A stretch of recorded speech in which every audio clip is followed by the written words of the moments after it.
How can a sonless spirit get a woman pregnant? No sex organs, no DNA, no seed. And yet, in the shadow of Mount Hermon, women woke up with missed cycle and impossible children kicking under their ribs. Genesis says, "The sons of God came in to the daughters of men," but it never tells you how. In this story, we're going inside the mechanism how a watcher can condense into real flesh, how his essence can fuse with that temporary body, and how seed can become a living code that crosses the bridge into a human egg. We'll follow one angel, one girl, and one night where spirit rewrote biology and created the first Nephilim.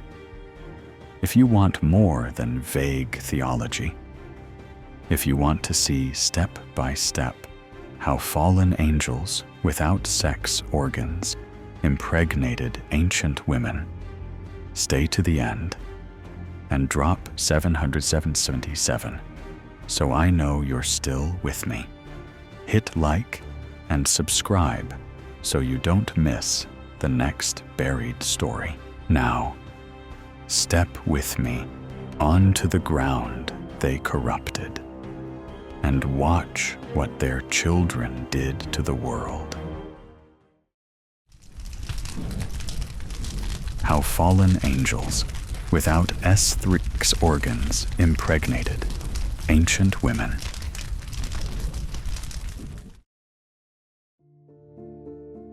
The field looked like the earth had tried to tear itself apart and almost succeeded. Houses lay broken, their roofs caved in, timbers jutting out at sick angles. Fences had been snapped like twigs. A dead ox lay on its side, ribs showing through torn hide, eyes glazed and staring at nothing.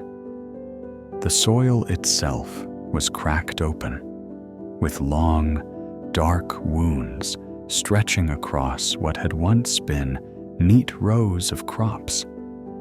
In the middle of that ruin, something walked. He was young. At least his face was. No beard yet, no wrinkles, just the smooth lines of a boy barely past childhood. But nothing else about him was boyish. His head brushed low branches as he passed. His shoulders blocked out the sky behind him. Every step he took sank deep into the ground, and the earth answered with a low, unhappy tremor. Dust slid down into the prints he left. A grown man could have lain down inside one of them. Men stood at the edge of the broken field, clutching staff and tools they knew would be useless if he turned their way. Sweat shone on their foreheads, even though the morning air was cool. One of them swallowed hard as the giant's shadow stretched toward them like a storm cloud. "Don't move," someone hissed. "Don't draw his eyes." The giant didn't look at them. His gaze drifted across the shattered land, as if searching for something that had already been taken from him. There was no joy in his face, no anger either, just an emptiness that felt worse than either, like a weapon that hasn't chosen a target yet. "He's not human," a younger man whispered, voice cracking. "No one grows that fast. No one walks like that." His father's hand shot out and clamped over his mouth. "Be quiet. You want him to hear you. You want it to notice you. It, not he." They had started using that word when it became clear that no human rules applied to the thing that had grown up among them a few paces behind the line of men. An old woman stood alone, leaning on a worn staff. Her hair, once dark, now fell in loose silver waves down her back. Deep lines scored her face, etched there by years of sun, grief, and secrets no one else carried. Her eyes did not flinch from the giant. If anything, they softened. She saw not the monster that made the men's hands shake, but a baby that had once fit, barely, into her trembling arms. She heard, not the heavy thud of its footsteps now, but the first scream it had ever made, the one that had rattled the walls and made the women at the birth look at each other in terror. She remembered his fingers wrapping around hers, far too strong, far too soon, and the thought that had stabbed her back then stabbed her again now, as if no time had passed at all. This should not be alive. This should not be possible. Her throat worked as she whispered, more to herself than to anyone else. How do you give birth to something that should not exist? The giant's head turned, just a fraction, as if some buried fragment of him recognized the voice. For a heartbeat, his empty gaze brushed over the old woman, over his mother. Then he looked away and kept walking, each step another quiet act of violence against the earth. The men backed off, murmuring prayers under their breath. Some crossed themselves in the old way, some spat on the ground to ward off evil. None of them dared go near the woman. They thought she was just stubborn, too old to know fear. They were wrong. Fear was the only thing she knew anymore. As the giant's figure shrank in the distance, swallowed by the hazy line where ruined fields met dark hills, the woman's fingers dug into the wood of her staff until her knuckles went white. A voice rose in her mind, dry and bitter, the way it had sounded when she was still young, and the world had not yet drowned. They say angels are spirits, no bodies, no S3x organs, no seed. The old woman's lips trembled, and yet she murmured, voice cracking, "I carried one of their children." The wind took her words and scattered them across the broken ground like ashes, long before the field cracked, long before the houses fell, before the giant took his first impossible step.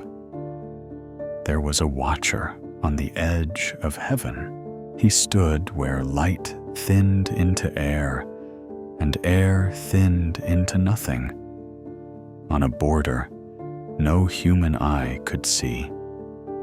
Below him, the world spread out like a living tapestry, rivers like veins, forests like patches of dark hair, clusters of homes like freckles on the skin of the earth. Azarel had stood there for longer than any human calendar could count. That was his assignment. Watch, not touch. Guard, not join. It was simple, or it had been. Once, he watched people move through their brief, bright days. He saw farmers slicing through soil with rough tools, women laughing as they carried jars to wells, children chasing each other in circles, falling, getting back up, crying, sulking, then laughing again. He watched them grow old. He watched them die. From his vantage point, lives passed like sparks in the dark, one flare of light, then smoke.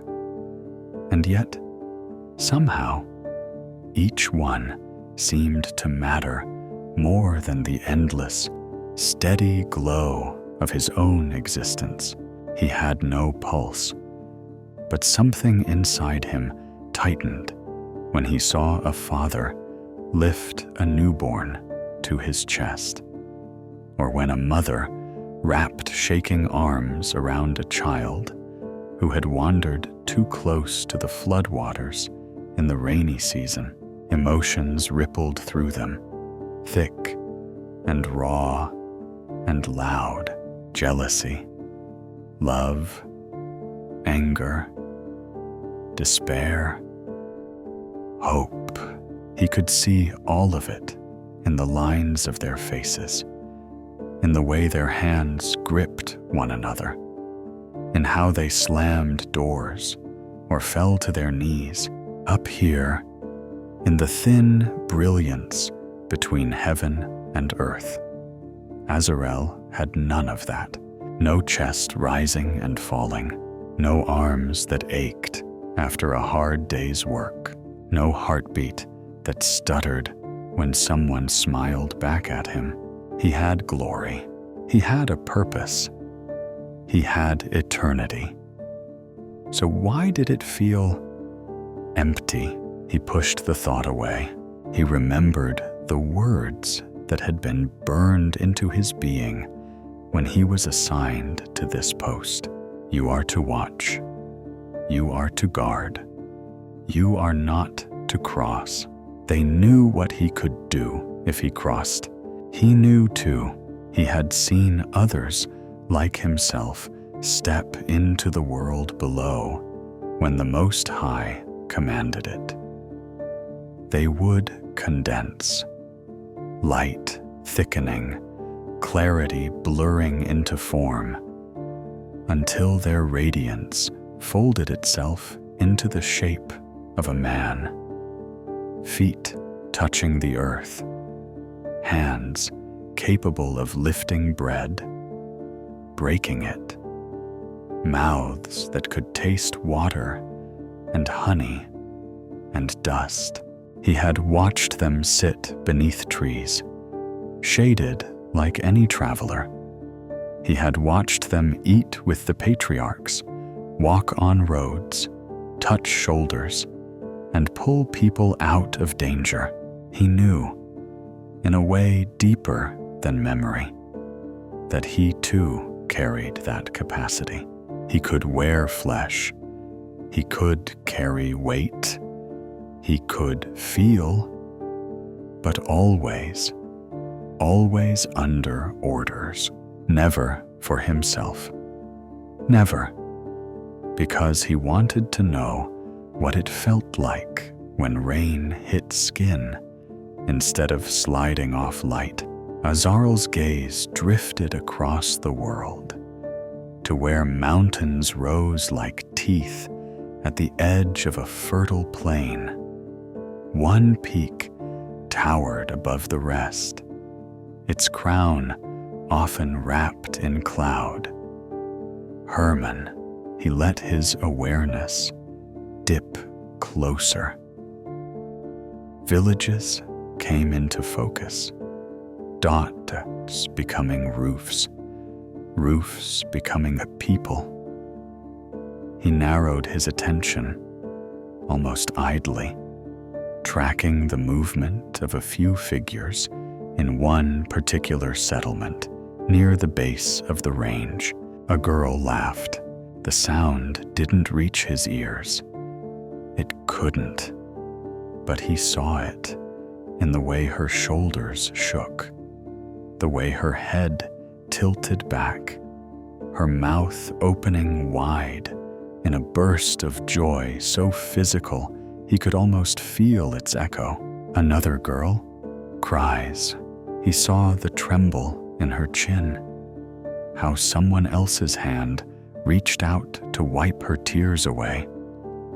He watched a child stumble, scrape a knee, burst into loud wails, then watched a mother scoop the child up, pressing a kiss to the wound, as if that could somehow erase pain. They cried. They healed. They burned with feelings that came and went like the weather, and he simply existed, bright, silent, untouched. A thought moved through him, slow and dangerous as a fault line slipping under the sea. We were made to watch life, not to taste it. The reminder should have calmed him. Instead, it tightened something inside him further. His gaze returned to that one little village near Hermon. The people there no more special than any others, and yet, for reasons he could not name, harder to look away from. He watched a young woman carry baskets from a field, the light catching in her hair. He watched her glance up at the mountain as if searching for something. He felt it then, a flicker at the edges of his will, like a hand reaching toward a forbidden door. But what if watching is no longer enough? The thought was barely formed before Azarel crushed it, like extinguishing a flame under his heel. He was a watcher. He would watch. That was all. But the world below didn't care what he decided. It kept turning, drawing him closer with every spin. Naama's village lay where the land began to wrinkle, where the flat green of the plains rolled itself into hills, and the hills rose and fused into the spine of mountains. From her doorway, if the sky was clear, she could see the white crown of Hermon in the distance, a jagged tooth biting into the blue. The elders said that at night, the top of it glowed, not with fire, but with a strange, cold light. They called it a sign of the heavens' watchfulness. Naama had grown up with that mountain in her sky, the way other children grew up with trees in their yard. She was taller than most girls her age, almost as tall as some of the men. Her figure had the effortless symmetry of a world freshly made. Long limbs, narrow waist, shoulders straight and strong from carrying jars and bundles of grain. Her skin caught the sun easily, turning a warm, luminous gold rather than burning or blotching. Her eyes were another problem. They were too clear. Sometimes they looked blue, the pale, sharp blue of deep water. Sometimes gray, like storm clouds, thinking about breaking. When she was angry, they looked almost silver, bright and metallic, as if light lived behind them and was fighting to get out. People stared. Men stared because they liked what they saw. Women stared because they didn't like that men liked what they saw. Naama learned early that beauty was not just a blessing. It was a kind of weight, an expectation that she had never asked for and was never trained to carry. She moved through her days anyway. She woke with the birds, dusted flour from her hands as she helped grind grain, and walked the narrow paths between fields with baskets balanced on her hip. She knew the feel of rough bark under her fingers as she climbed low trees to reach fruit higher up. She knew the sound of her mother's voice calling her name, a mixture of pride and worry braided into every syllable. She knew the rhythm of a village that still believed tomorrow would look like today. And yet, woven in between all those familiar patterns, there was something else. Sometimes, as she bent to pull up a root or reached into the branches for figs, she would stop and stare at nothing, her heart thudding for no reason at all. She would straighten and look around. No one is behind her, no animal sneaking through the grass, no wind to blame for the shiver running along her spine. Just presence, an invisible weight in the air, a feeling that a pair of eyes was on her skin, not with the crude hunger she had learned to recognize in certain men, but with something quieter, sharper. She would lift her gaze then, up past the fields, past the trees, past the rows of houses, to the line of mountains in the distance. Hermann sat there, wrapped in a cloud. "Are you there?" she had whispered once, so softly even she could barely hear it. "Is anything there?" No answer came. Of course, on the ground, life moved on. Arguments over grazing land, celebrations when a child was born, tears when someone didn't wake up in the morning, the usual motion of human days. But the question stayed lodged in her chest like a splinter.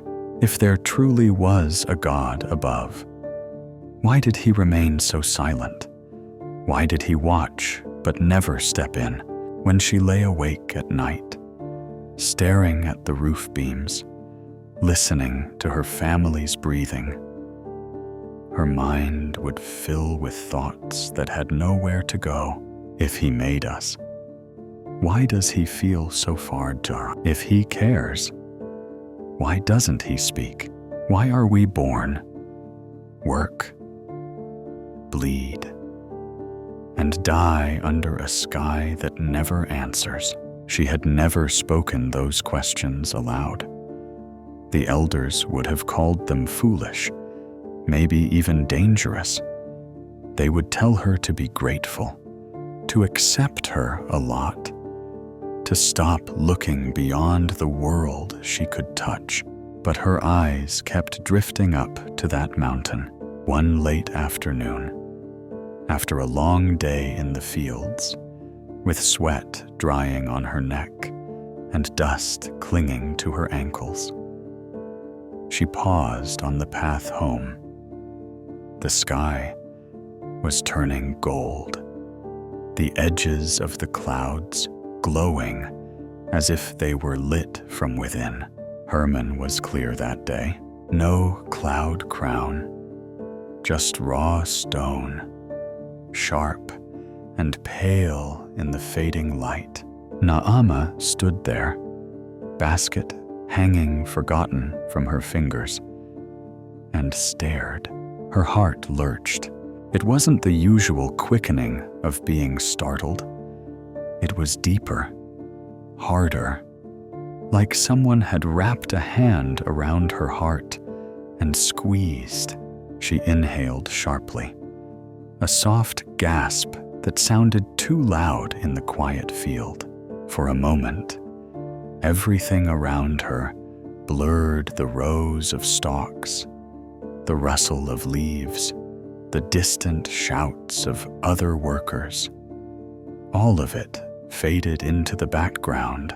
She had the strangest sensation that her gaze wasn't just going up. It was meeting something coming down. Her chest rose and fell quickly.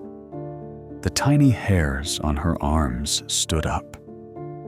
Her fingers tightened around the basket handle until it dug into her palm. Someone is looking back. A thought whispered inside her. Someone. Not from here. She shook herself and forced her feet to move again, telling herself she was tired, hungry, imagining things. But as she walked, she couldn't shake the feeling that somewhere far above, on a border she could not see, a pair of eyes had just discovered her and would not forget. Azrael did not have eyelids in the way humans did. He did not need to blink. And yet, as his awareness fixed on Naama, as her figure sharpened against the backdrop of fields and fading light, he experienced something that, for all the worlds, felt very much like forgetting to breathe. She stood alone on the path, a basket dangling at her side, her hair pulled back, but already slipping free in curls that caught the last rays of the sun. The light traced the line of her throat, the angle of her jaw, and glinted in her eyes as she stared straight toward the distant mountain, toward him. Of course, she couldn't see him, not truly. There was a veil between their realms, a fine, invisible barrier that separated spirit from flesh. To her, he was nothing but a strange heaviness in the air, a pressure at the back of her neck, the unshakable feeling that she was not alone. To him, that veil was as thin as glass. He saw her clearly, framed within a kind of open window, where his gaze broke through the usual blur of human movement and landed, focused and sharp. Naama's chest rose in a sudden, startled breath. Azrael felt the tiny shift of her weight as her heart kicked against her ribs. He watched her fingers tighten on the basket handle, saw the way her eyes narrowed slightly, as if trying to focus on something far beyond the visible world. For a terrifying instant, it felt like she was staring right into him. He leaned closer, instinctively, though he had no body to lean with in this place. The lines of her face were not perfect in the way the heavenly being's radiance was perfect. They were human, perfect, a faint scar near her lip from some childhood fall, a freckle at the curve of her neck, wisps of hair sticking to her sweat-damp temple. To anyone else, maybe those were flaws, to Azrael. They looked like a version, a reflection of something he knew well and had never seen like this. She was luminous in a way different from the beings of heaven, not blazing, but glowing, a softer light, filtered through dust and blood and mortality, an echo, a living echo of glory. His thoughts, trained for ages to move in straight, obedient lines, wavered. He found himself imagining, absurdly, what it would be like to stand where she stood, not as a watcher hovering in the cold space above, but beside her, with feet sinking into the same dirt, with breath puffing in the same chill air.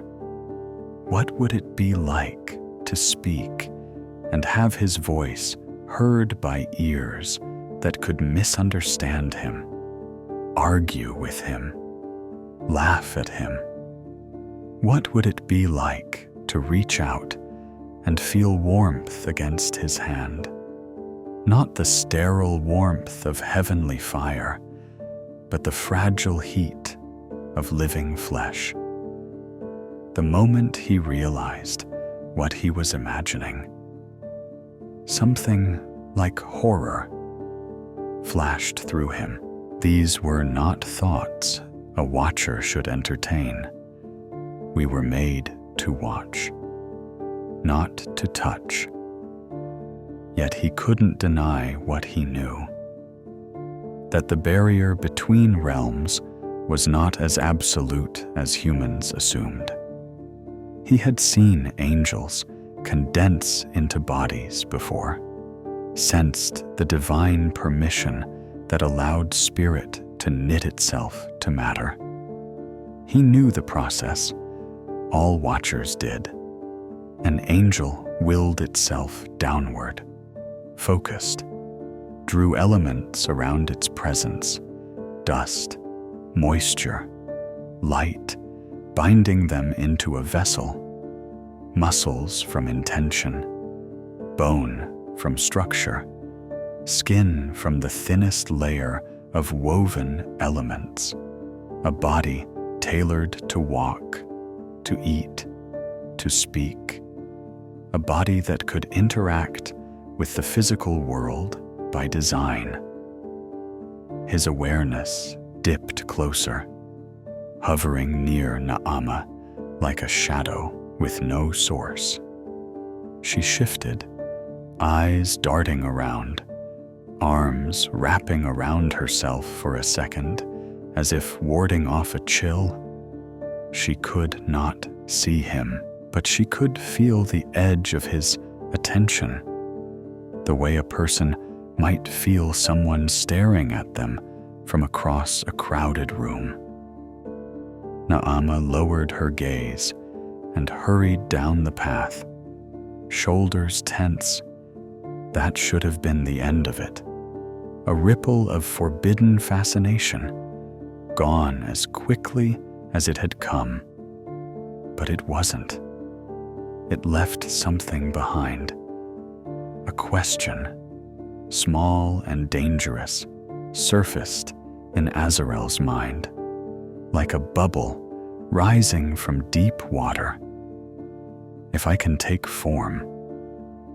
He had always assumed that form was just a tool, a means to deliver messages, to carry out tasks, a temporary state, easily put on and taken off, like a cloak.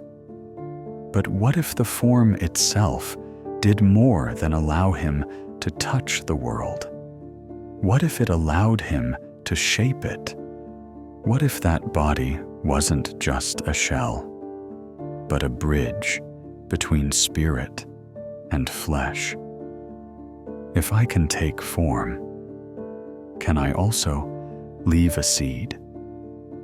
The thought slammed into him with such force that his awareness flickered on the earth below.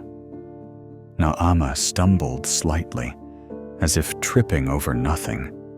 She caught herself, glanced back at the field, at the mountain, at the sky.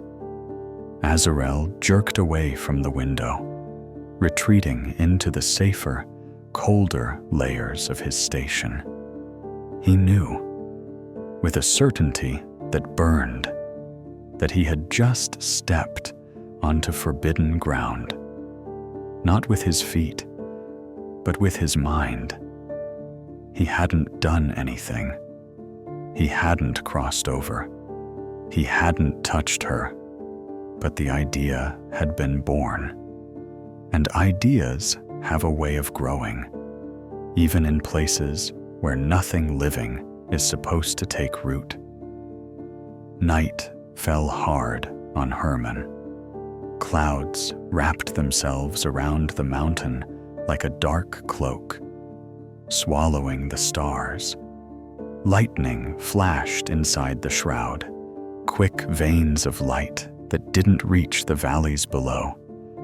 Thunder rumbled, not across the sky, but inside the stone itself, as if the mountain were grinding its teeth high above the villages, above Naama's sleeping form, above the fields and rivers and frightened animals. A different kind of gathering took place. They stood in a circle on a ledge that no human foot had ever touched. 200 beings, each one radiant, their glow pushing back the darkness without ever fully belonging to it. To any human eye, it would have looked like a ring of small suns had descended onto the peak. To each other, they were simply brethren, watchers, bound by assignment, bound by duty. At least, they had been. Tonight, something else was about to bind them. Semyaza stood at the center. His radiance was no brighter than the others. But there was a gravity about him, a pull that made the others orient themselves subtly toward him. He had been one of the first to take this assignment, one of the most steadfast, until the same hunger that had whispered to Azarel began to gnaw at him too. "Brothers," Semyaza said, his voice rolling across the ledge like low thunder. "You know why we are here." Around him, wings flickered, a restless shiver of light. Some watchers shifted, as much as beings made of glory could shift, uncomfortable but unwilling to break the circle. "We were sent to watch." One of them replied, "We know our place." Semyaza's gaze hardened. "Do you?" he asked quietly. "Do you truly?" Images flickered between them without words. The sight of women drawing water with strong arms, of men laughing with wine-warmed faces, of children squealing as they ran through fields. They all saw it. They all watched it. And in recent days, their watching has changed. It had lingered too long. It had tilted. "You have seen them," Semyaza said, "the daughters of men. You have watched their lives, their beauty, their strength, their possibilities." A murmur moved through the circle, more felt than heard. Azarel stood on the outer edge, his light a little less steady than usual. Naama's face flashed in his mind, sweat on her brow, dirt on her hands, eyes full of questions she didn't say out loud. The way her heart had leapt when she looked toward the mountain. He had tried not to think of her since that moment on the path. He had failed. Do not lie to yourselves, Semyaza continued, voice growing sharper. You have not just watched. You have wanted to. The word hung in the air like a thrown knife. Want. Angels were not supposed to want. They were supposed to obey. And yet, we could go down. Another watcher muttered, glow flickering with excitement and fear. We know how. We have done it before, when commanded. Not like this. Someone else objected. We were never meant to stay, to join, to take wives, Semyaza said, cutting through the noise, to have children, to taste what they have that we never will. If we stay here, the circle pulsed with conflicting feelings, longing, shame, curiosity, terror.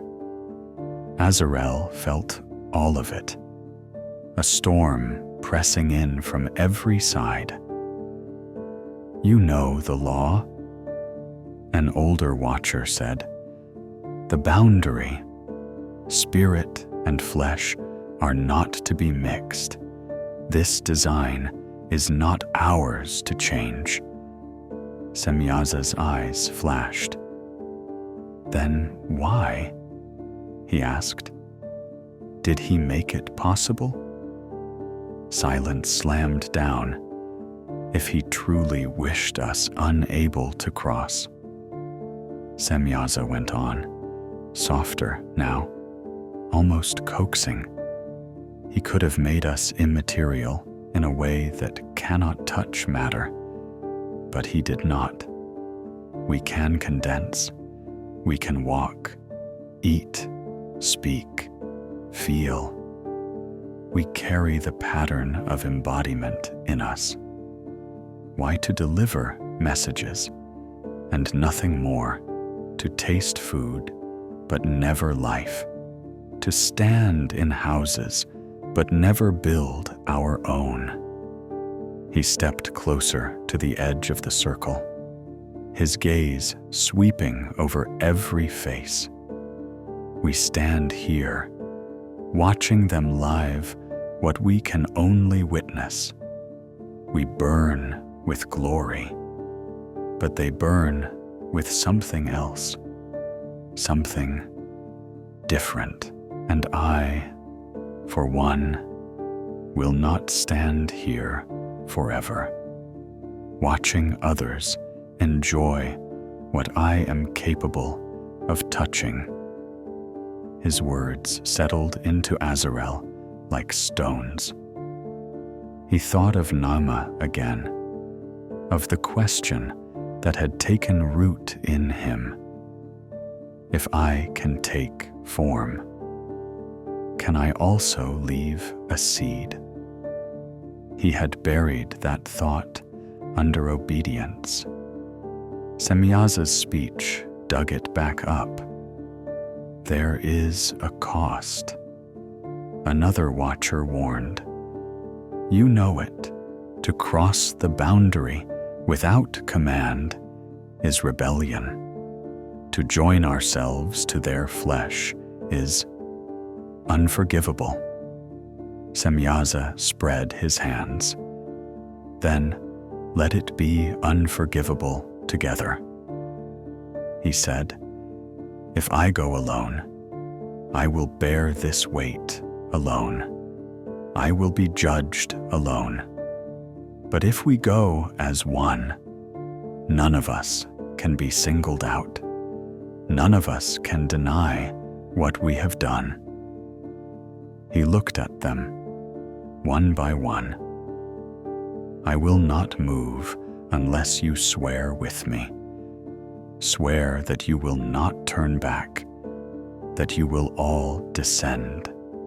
Take wives, father children, share in the life you have watched so long. Swear it, and we fall together. The circle quivered. They weren't used to fear. They felt it now. Azarel's light flickered, as if caught in the wind. If he refused, he would remain in his post, watching others step into the world he had secretly yearned to touch, watching them take wives, hold children, while he clung to a law that suddenly felt less like holiness and more like a chain. If he agreed, he would cross a line he could never uncross. In his mind's eye, Naama's face surfaced again.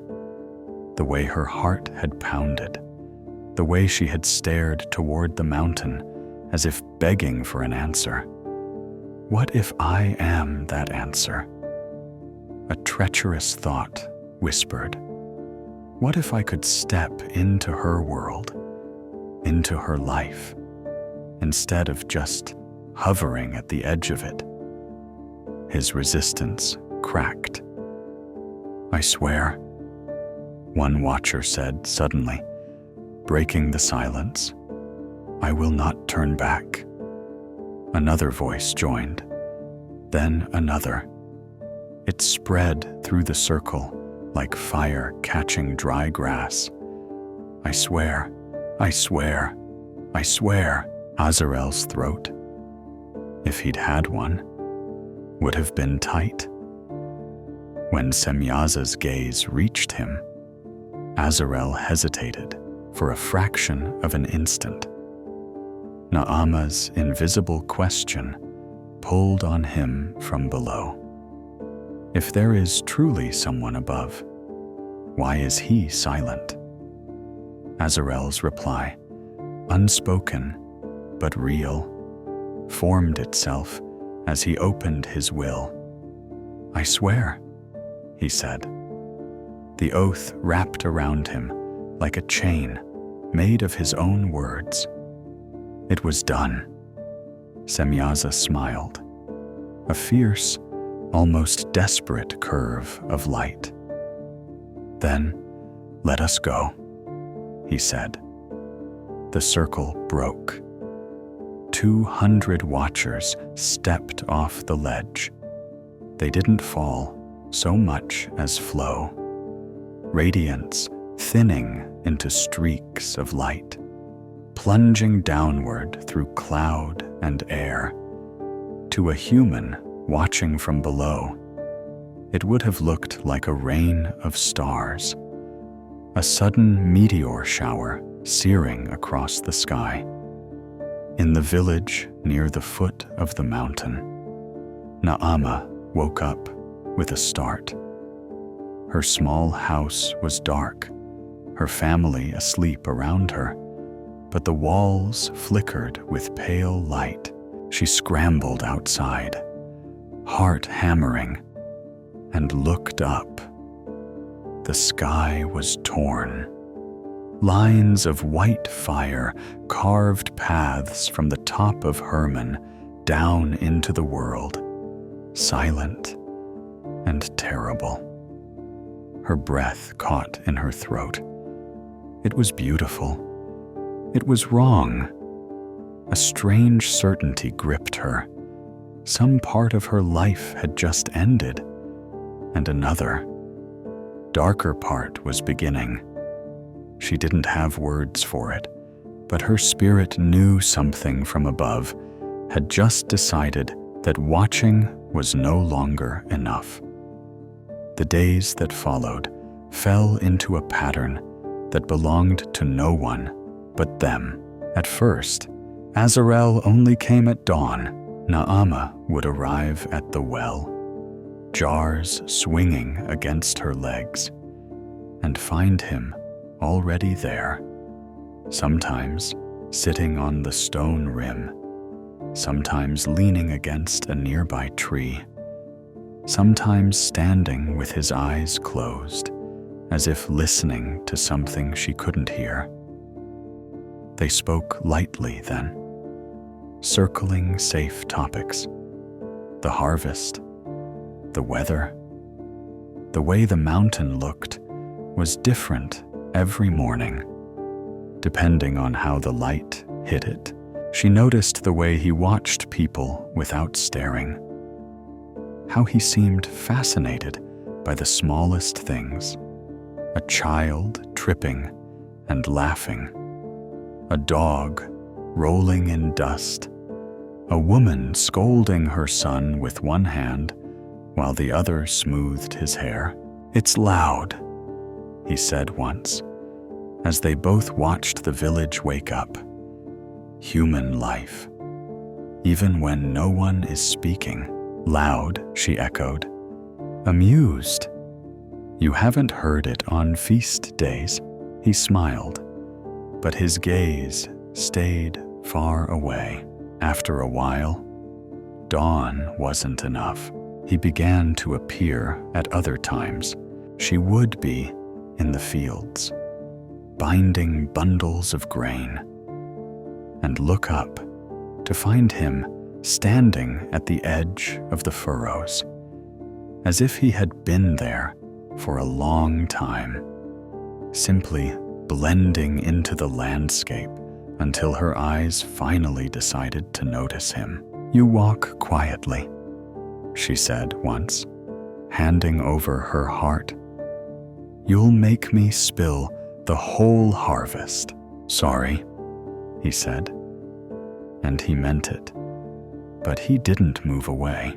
Instead, he fell into step beside her, taking a bundle from her hands as though he'd done it his whole life. His fingers were strong but unpracticed. He fumbled with the binding at first, then adjusted, copying her movements until they matched. Naamah's father saw his silhouette in the distance, a man's frame beside his daughter's, and shouted something approving about good help. Azarel inclined his head, played the role, then faded back into the fields before anyone could come closer. Later, when they were alone between rows, Naamah shook her head. "You shouldn't be here," she said. He looked at her. "Do you want me to leave?" She opened her mouth, closed it. "I didn't say that," she muttered, and bent back to her work. They began to talk about things that didn't fit into the usual rhythm of village conversation. One evening, they sat on a low rise outside the settlement, the sun bleeding red into the horizon. The fields below were quiet, the day's noise dimming into murmurs and distant laughter. "Do you ever think about?" After Naamah asked, hugging her knees to her chest. "After what?" Azarel asked. "After this. After life." She gestured vaguely toward the village, the world. "We work, we bleed, we bury. And then, what does anyone remember? Does anything matter once we're gone?" Azarel turned a small stone over in his hand, feeling its weight, its roughness, the strange intimacy of interacting with something that would outlast the body he wore. "Yes," he said. "It matters. How do you know?" she pressed. "Have you seen it?" She laughed nervously. "Listen to me." Asking a stranger if he's seen the afterlife. His jaw tightened. He could have lied. He didn't. "I've seen more than you have," he said carefully.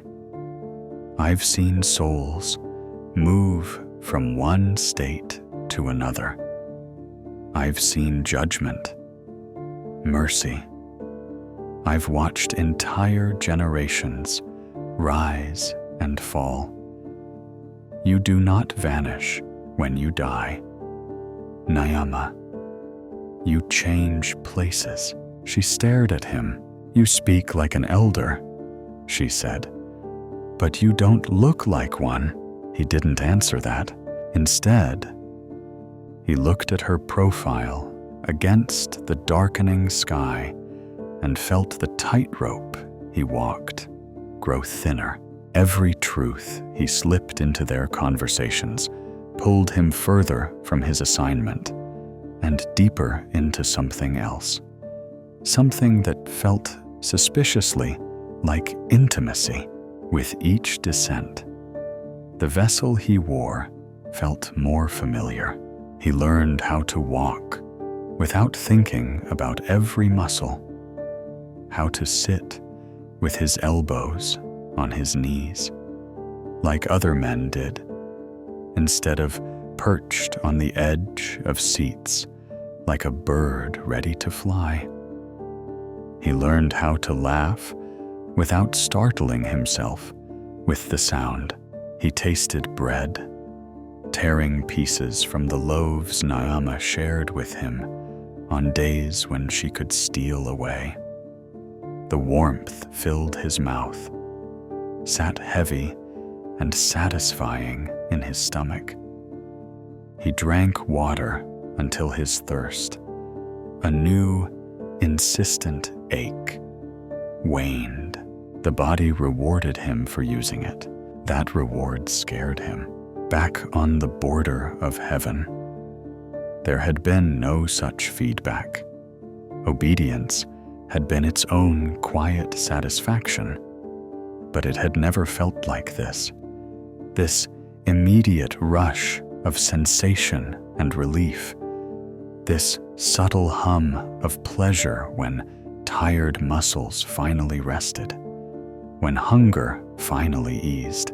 He was starting to understand why humans clung so hard to being alive, even when life hurt, and it made leaving this state, not just at the end of the day, but permanently, feel like a loss he did not want to face. Naama began to hide him. Without ever register, that's what she was doing. She learned which paths skirted the backs of houses instead of crossing the main lane. She noted which groves of trees provided enough cover to sit and talk without being seen from the fields. She began to time her chores so that she could slip away at certain hours, telling her mother she was checking on a patch of herbs, or that she needed more firewood from the edge of the forest. Once, a neighbor spotted a tall figure walking at a distance beside her and called out, "Who's that with you?" "Naama. Has your father betrothed you without telling us?" Naama almost dropped her bundle of sticks. She felt, more than saw, Azrael's movement. One step sideways into the deeper shadows of a rock outcropping, she waved a hand toward the space where he'd been moments before and forced a laugh. "Just a shadow," she said. "The sun plays tricks this time of day." The neighbor squinted, saw nothing, shrugged, and moved on. When Naamah rounded the bend and found Azarel waiting where the path bent out of sight, her heart was pounding. "You shouldn't be here," she hissed under her breath. "People will see you." "I thought you wanted me here," he said quietly. She faltered. "That's not the point." He looked at her, at the way her fingers clenched and unclenched around the firewood, at the flush on her cheeks. "I will be more careful," he said. She didn't ask him to stay away. She didn't tell him to leave forever. She just started choosing more hidden paths. Inside Azarel, the war sharpened. Every time he stepped into the valley to condense again, every time he felt his essence press into the vessel, every time his heart kicked into life in his chest, he knew he was sinking deeper into disobedience. He remembered the command that had framed his existence. Watch, not touch. Guard, not join. He remembered the warnings whispered among the faithful hosts about boundaries, how the order of creation was not a suggestion, how crossing realms in the wrong way twisted things that could not easily be untwisted. And yet, each time he considered pulling back, staying above, staying safe. A picture rose in his mind, unbidden. Naamah at the well, laughing at some dry comment he'd made. Naamah on the hillside, eyes shining with curiosity. Naamah frowning as she tried to reconcile the world she lived in with the world she sensed must exist beyond it. The body's cravings wove themselves around his soul's rebellion. He liked the way the air felt in his lungs when he spoke her name. He liked the tired ache in his legs after walking beside her for hours. He liked the way his pulse jumped when her shoulder brushed him by accident on a narrow path. It frightened him how quickly he had come to think of those things as his. One evening, after leaving her by the edge of the village and slipping back to the hidden valley, he sat on a rock and stared at his hands. Human hands, strong, callus-free, but no longer clumsy. He flexed them into fists, then forced them to relax. "If I cross this line, I can never go back," he whispered to the empty air. The line was no longer just about descending. He had already broken that barrier. The line now lay somewhere much closer to her, to the idea of not only standing in her world, but binding himself to it in a way that couldn't be unwound, to the idea of not just enjoying the body he wore, but using it to alter another body's future. A child, the word hovered at the rim of his thoughts. Heavy and bright and dangerous. He pushed it back. For now, Naamah, for her part, felt as if she were walking with one foot on solid ground and the other on the surface of a river. The more time she spent with him, the more she realized how little he fit into any category she knew. He spoke of the sky with the confidence of someone who had walked in it. He described storms as if he'd seen them from above, watching lightning crawl across clouds like veins of fire. When she asked him where souls went when they died, He didn't shrug, like the elders, and say, "To our ancestors," nor did he dismiss the question as childish. He answered slowly, carefully, as if choosing words from a language she didn't speak yet. "You are more than this," he said once, touching his chest lightly to indicate flesh. "You are rooted here for a time. Then you are transplanted. Those who love what is right are transplanted into light. Those who love only themselves are transplanted into something else." Darkness, she guessed. He looked at her. Something like sorrow flickering in his eyes. "Separation," he said, "from the one who made you, from what you were meant to be." No man in her village talked like that, no man anywhere. She suspected. She found herself hiding him, not just from the eyes of others, but from their explanations. She didn't want anyone reducing him to a traveling worker, a runaway, a potential suitor. He was too other, too sharp around the edges, too full of a knowledge that made her feel both very small and very seen.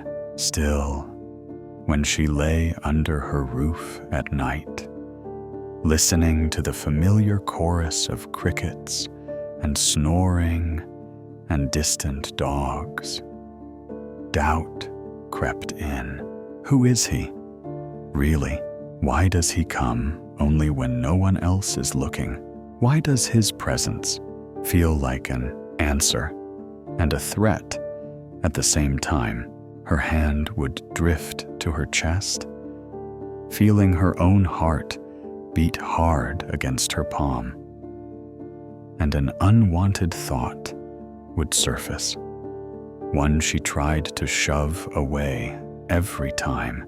If he's a gift, why do I feel like I have to hide him in the valley, in the skies, in the narrow spaces between their worlds? Tension coiled tighter. Azarel hovered at the edge of a decision that hummed through every nerve in his stolen body. Desire tugged him forward. Duty pulled him back. And with each visit, each shared word and hidden smile, the balance shifted by a breath, by a heartbeat, by an inch, drawing them both toward a line neither of them fully understood. But both of them were racing toward. The night they crossed the last boundary, the moon was too bright. It hung low over Hermon, swollen and pale, laying a silver path across the slopes and down into the valley where Azarel waited. He stood at the edge of a small clearing, half ringed by rocks and thin trees. Crickets sang in the dry grass. Somewhere far off, an owl called. The village lights were just a faint glow behind the ridge, easy to forget if he turned his back.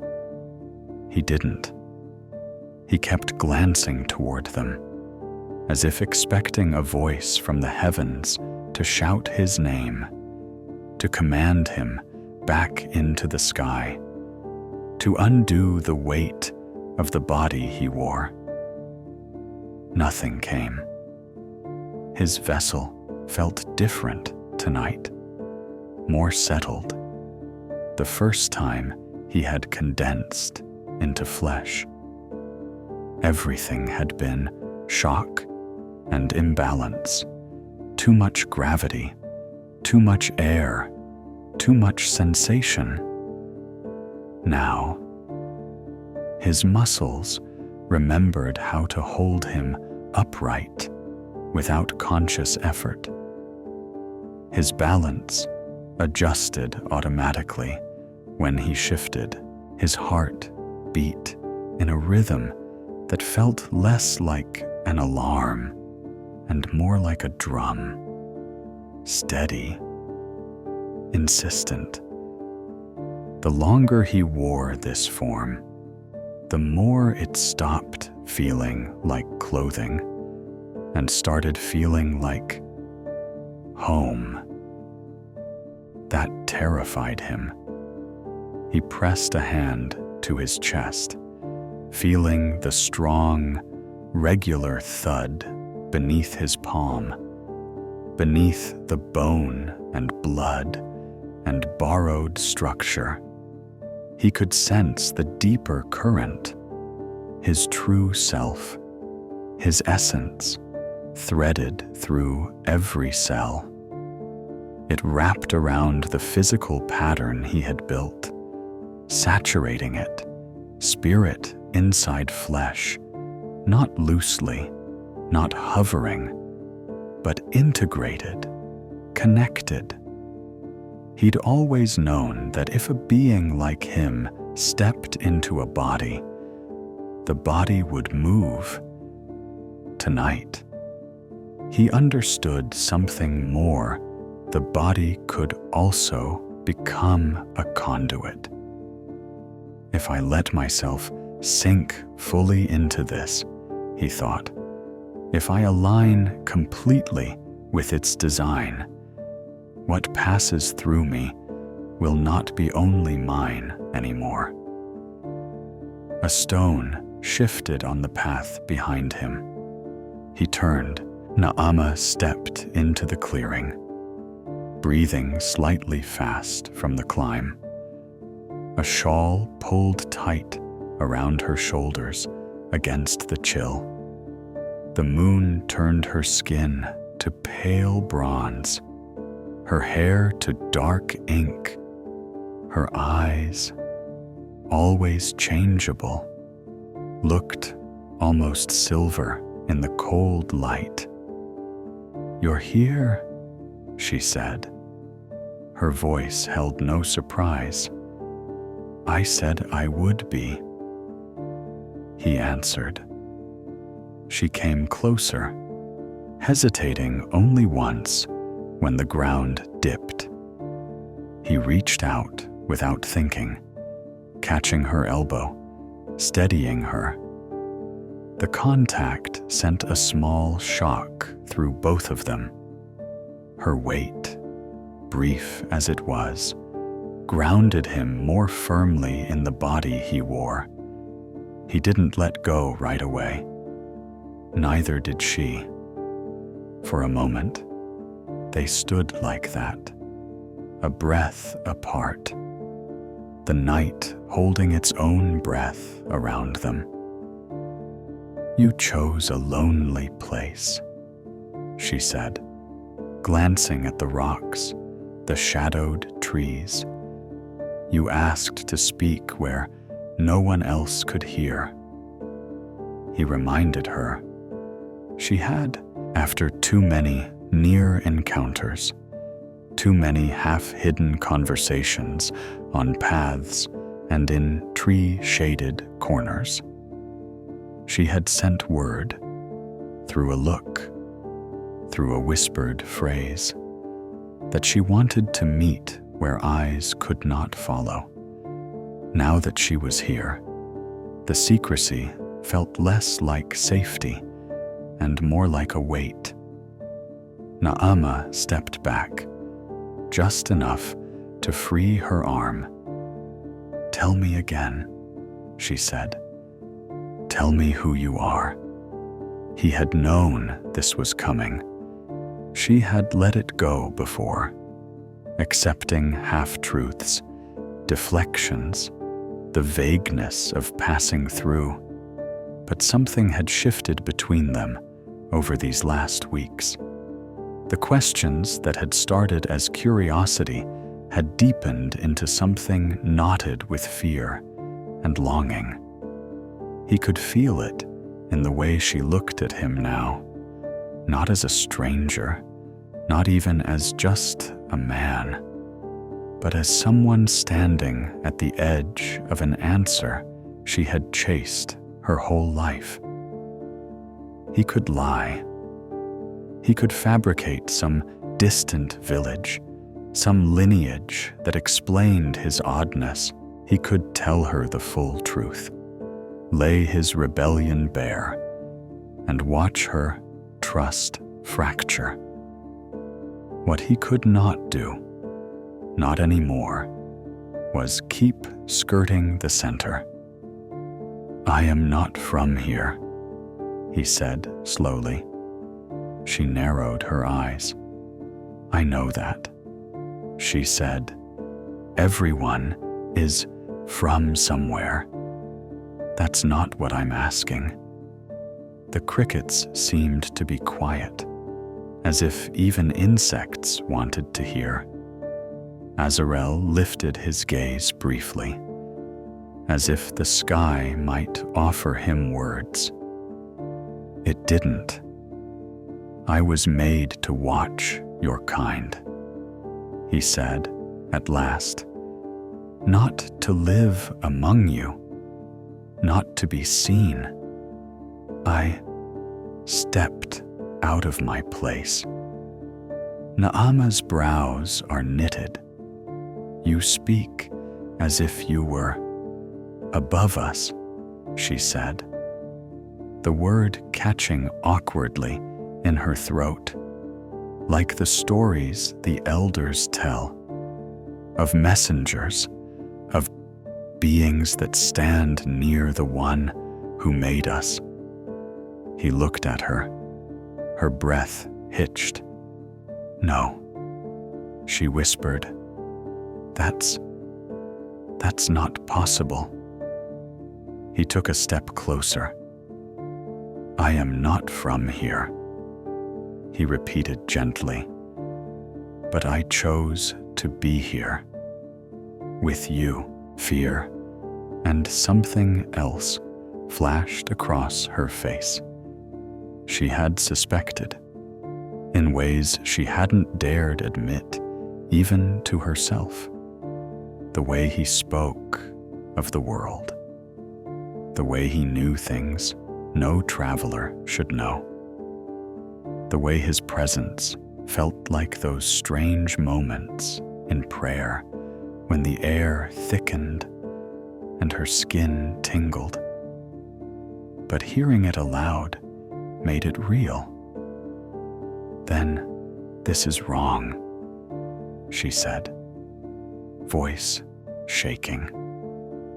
"If you are what you say, you should not be here with me in this way." He swallowed. "Do you want me to leave?" he asked. The silence between question and answer stretched. If she said yes, he would have to go. He told himself that, clung to it like a last lifeline. If she pulled back, he could retreat. Calling this a test, he failed, but did not complete.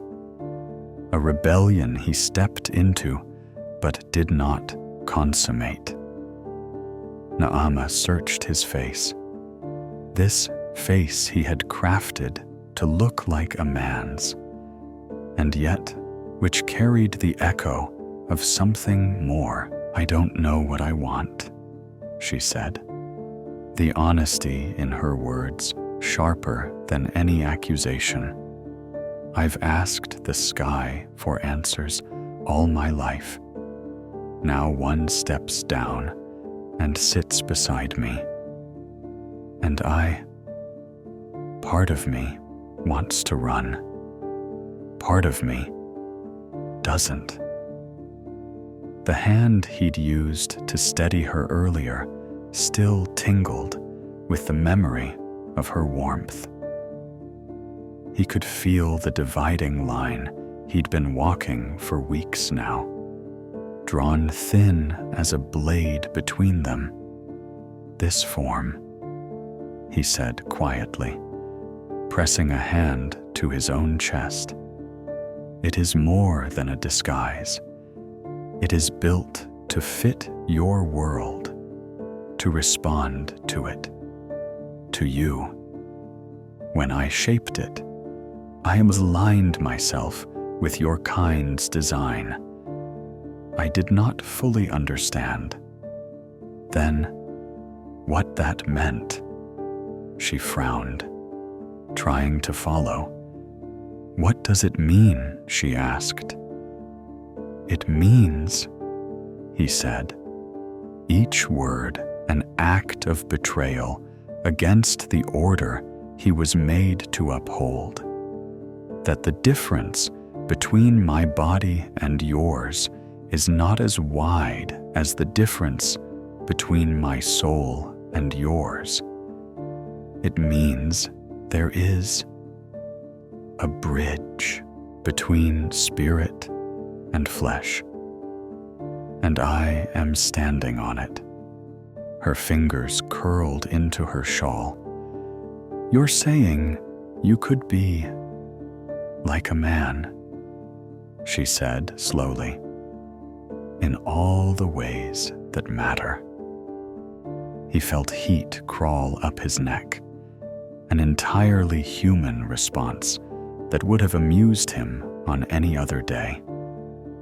"In enough ways," he said.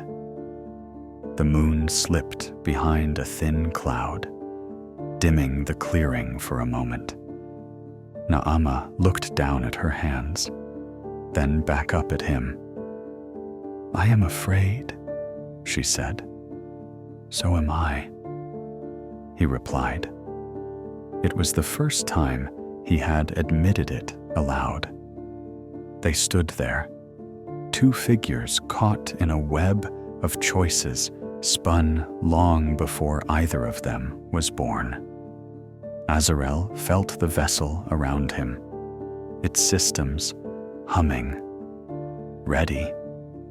His essence, which had hovered at the edges at first, now saturated it entirely. The more he let himself sink into it, the more he felt each cell respond, like an instrument tuned to his will. If he stepped fully into this role, if he allowed his being to harmonize completely with the body's design, there would be no gap between intention and effect. No space where he could say, later, that this had been an accident. It would be deliberate, a gift, a theft. Both. Naama, he said, her name tasting heavy on his tongue. If we go further than this, there is no only once. There is no pretending it never happened. There is only a new reality. For you, for me, for whatever comes after. Her eyes glistened. You speak as if the world will change, she said, a bitter edge to her tone. It's just two people, one night. He shook his head. I am not just a man, he said. You are not just a woman. What passes between us would not be only yours or mine. It would carry both worlds. She stared at him, the weight of his words slowly settling into place. And if we refuse, she asked, if we walk away now?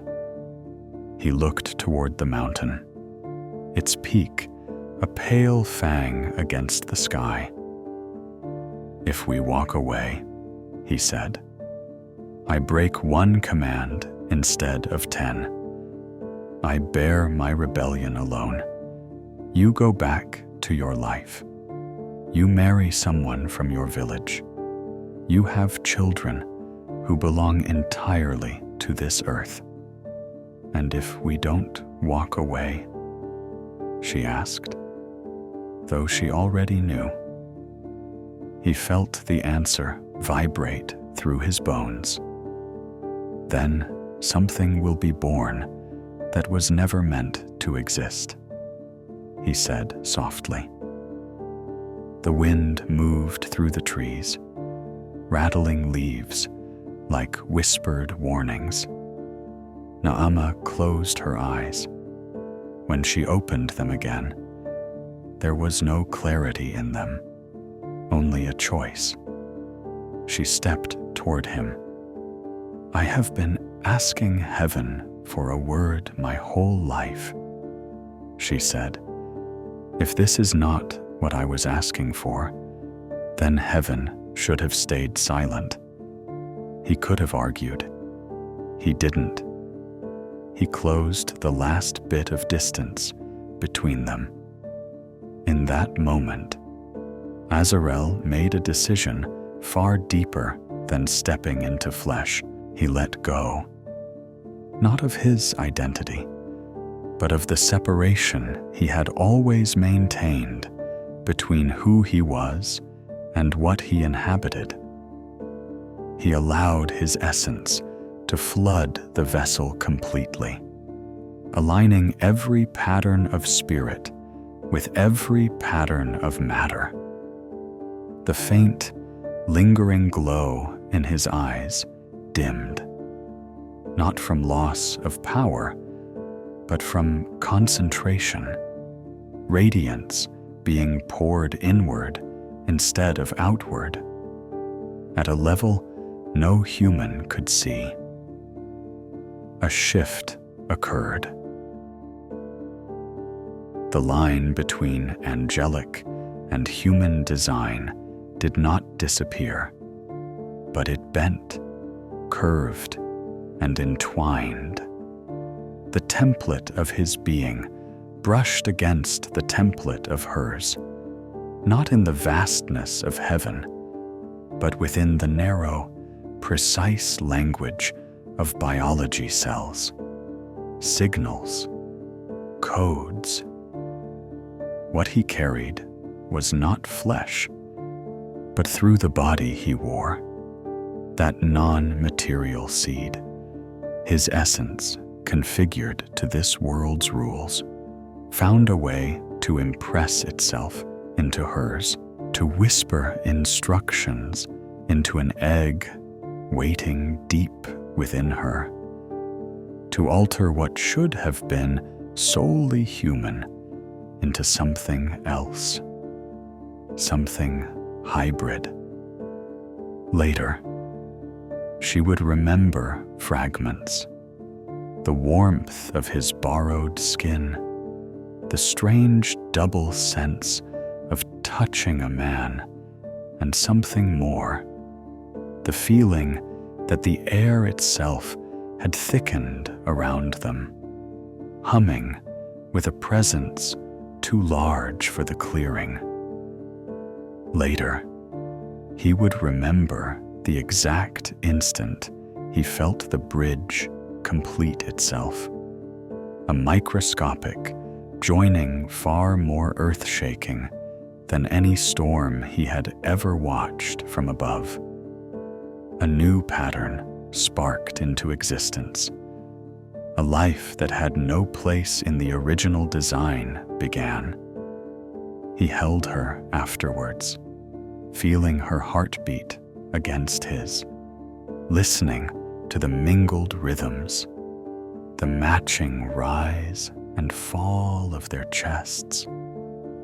For the first time in his long existence, he understood in his own body what it meant to be entirely entangled with another. There was no going back, not for his soul, not for her future, not for the world, which would soon have to make space for something unnatural, Much later, when storytellers tried to piece together how such a thing had happened, how spirits without bodies could father children among women, they would argue over symbols and metaphors, over visions and dreams. But the truth was simpler. He had crossed a line no angel was meant to cross, and something crossed with him, from spirit into flesh. At first, it was the small things. Naamah noticed she was tired more easily. The walk to the well, which she could normally make twice without thinking, left her catching her breath. Certain smells turned her stomach. The strong cheese her brother loved, the sour wine her father drank at night. Her body, which had always been steady and predictable, began to betray her. Then her courses didn't come. Once, twice. She lay awake one night, one arm over her eyes, counting backwards, trying to convince herself she'd simply misremembered the days. By the third missed cycle, denial became pointless. She stood alone in the small back room, fingers shaking as she pressed a hand to her abdomen. It still looked flat, the same as always, but beneath her palm, under skin and muscle, there was a different kind of heaviness.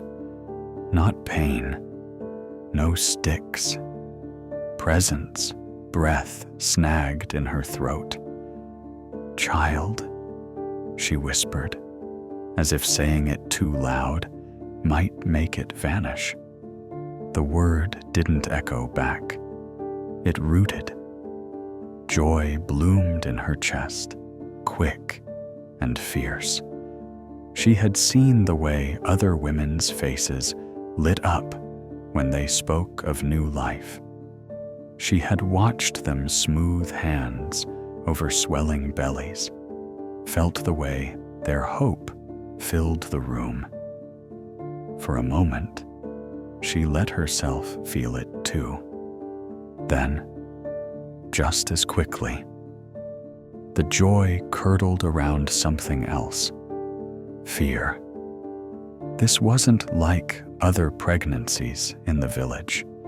This wasn't a child conceived in a house everyone knew, by a man with a name people could trace on family lines and land deeds. This child's father was a being who admitted, in a clearing under moonlight, "I am not from here." Naamah swallowed hard. What have I done? The changes came faster than they should have.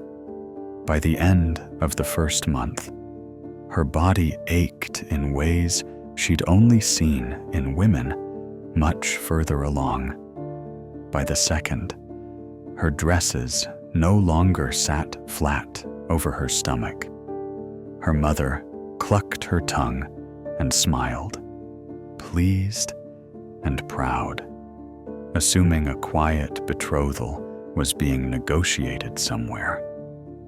"So soon," she said, smoothing Naamah's hair back from her face.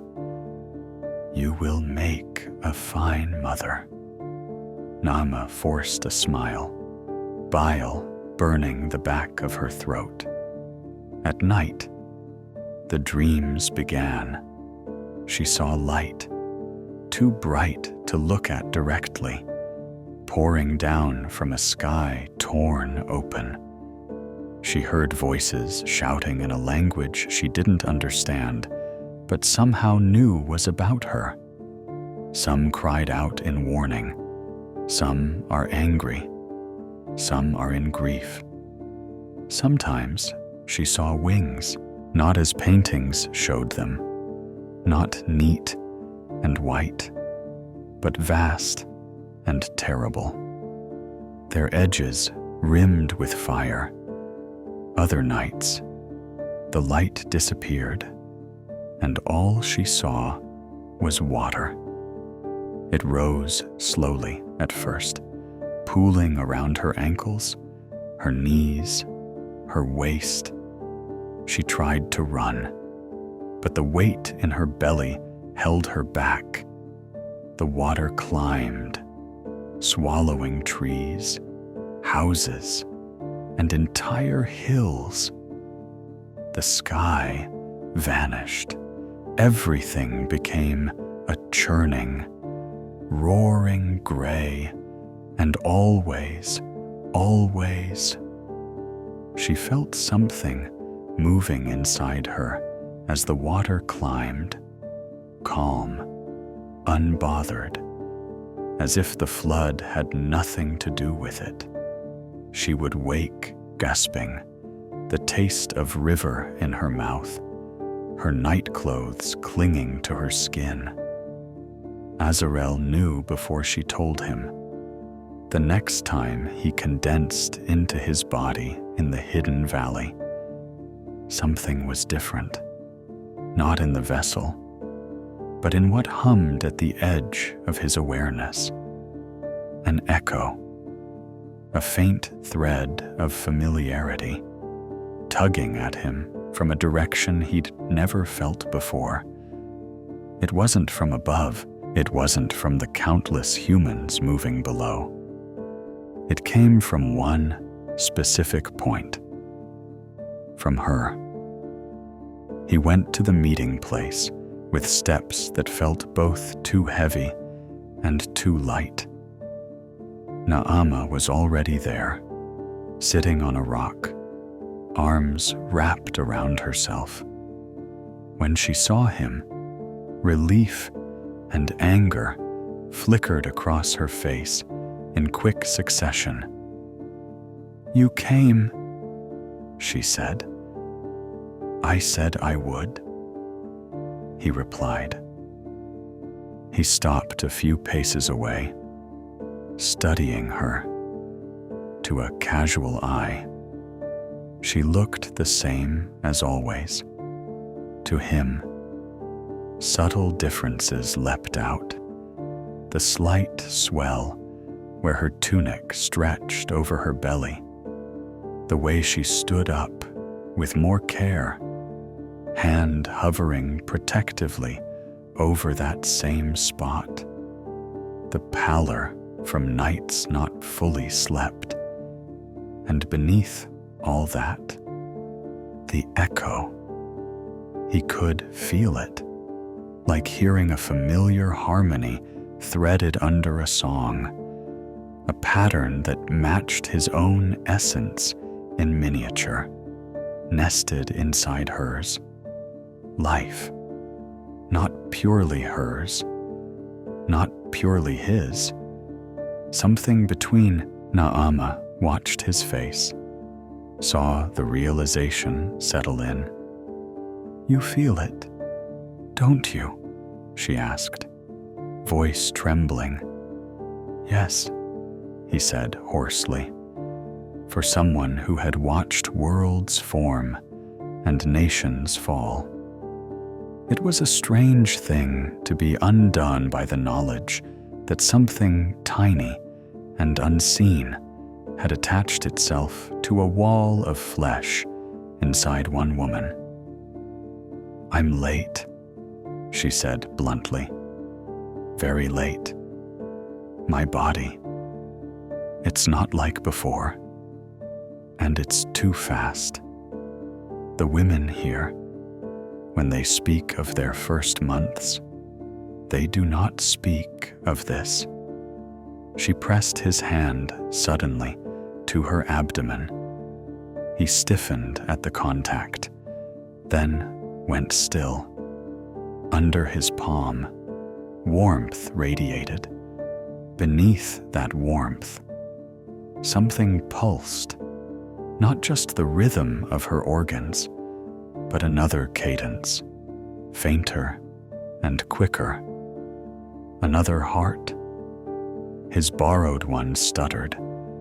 "This is wrong," he said, and realized as soon as he spoke that the word meant two different things to him now.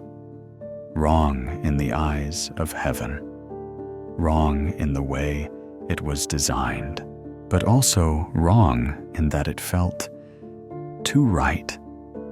The fit of his essence in that new pattern, the way it resonated with him, made some deep part of him want to claim it, protect it. Naama searched his eyes. "What will our child be?" she whispered. The question hung between them like a blade. Human angel, monster promise, curse. He had seen angels manifest. He had seen humans born. He had never, in all his long watching, seen this.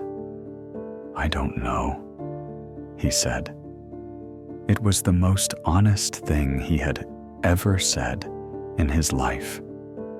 Her fingers tightened around his wrist. "Will it look like other children?" she pressed. "Will it die like them? Will it belong here?" He thought of the speed at which her body was changing, the intensity of the echo he felt, stronger than any human presence should be at this stage. The dreams she described when he finally coaxed them from her, light and wings and water and screams. "No," he said softly. "It will not be like other children." Tears gathered in her eyes. "Then what have we done?" she asked. "Did we bring a blessing or a plague?" He opened his mouth, closed it. He thought of Semyaza and the others, of their oath on Hermon. He thought of the streaks of light that had fallen alongside him. He knew he wasn't the only one who had stepped into a clearing, into a house, into a life that wasn't his to claim. In other valleys, in other villages, other women would be pressing, shaking hands to swelling bellies, whispering the same questions into the dark. This wasn't a single mistake. It was an invasion. "We are not alone in this," he said, voice raw. "Others, like me, have done the same." Naama flinched. "So there will be more," she said. "Children like ours." "Yes. And when will they come?" Her voice sharpened. "Will your world accept them? Will mine?" His silence was answer enough. He had seen how heaven treated rebellion. He had seen how humans reacted to what they could not understand.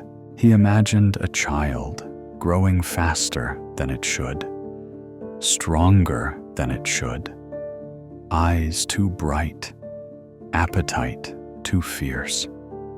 He imagined villagers whispering, elders frowning, fathers reaching for weapons they knew might not be enough.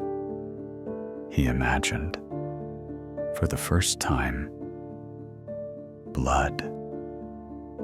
"Naama," he said, stepping closer, his own fear aching in his chest. I cannot promise you safety. I cannot promise you that this will be easy. I cannot even promise you that heaven will look kindly on you for what I have done. What can you promise? She asked, a thread of anger in her voice now. He forced himself to hold her gaze. That I will not pretend our child is an accident, he said. That I will not run from what I have started. Whatever it is, I will claim it as mine. Her jaw trembled. Ours, she corrected quietly. It is also mine. He inclined his head. Ours, he agreed. The wind shifted, carrying with it distant sounds. Laughter from the village, the lowing of cattle, the faint rumble of thunder from far off, where clouds gathered in ways they hadn't before. Inside Naamah, the impossible continued to grow. Each day, her body changed faster. Each night, her dreams grew stranger. And as the weeks turned, as her secret became harder to hide, both heavens and earth edged closer to a reckoning with the life that defied them both. The day the child came, the air felt wrong. Heat clung to the village even though the sky was overcast. The wind that usually wandered lazily through the fields had gone still, as if the world were holding its breath. Chickens fussed in their pens, dogs paced, whining at shadows that weren't there. Inside Naamah's house, the air was still thicker. Her labor had begun before dawn. A low ache deep in her back, a tightening across her belly that stole her breath. At first, she thought it might pass, like the false pains some women talked about. But the waves kept coming, stronger, closer together. By midday, she could no longer stand. Women filled the room. Her mother, an older midwife who had brought half the village into the world. Two neighbors with quick hands and drawn faces. They whispered to each other in tight voices when they thought she couldn't hear. Too early to be this strong. Her belly grew fast. I told you, it's not normal. Babies come when they come. Just work. Naamah gritted her teeth as another contraction seized her, her fingers clamping onto the rough fabric beneath her. Sweat soaked her hairline, ran into her eyes. Each wave felt like the earth itself was trying to tear through her. Outside, men gathered in uneasy clusters, pretending they weren't listening for every sound that came from the house. Birth was women's work, but even they knew this was not unfolding as it should. She's been screaming for hours, one muttered. My wife was done in half this time with our boy. Maybe it's a big one. Another offered weakly. Thunder rolled overhead. They glanced up. There were no thick storm clouds, no dark sky swirling, just a strange smear of gray across the heavens, lit from behind, as if lightning were moving inside the haze where no rain fell. Inside, The midwife wiped Nama's brow with a damp cloth. "Breathe," she said. "When the pain comes, breathe with it. Don't fight." Nama wanted to scream at her that fighting was all she had left.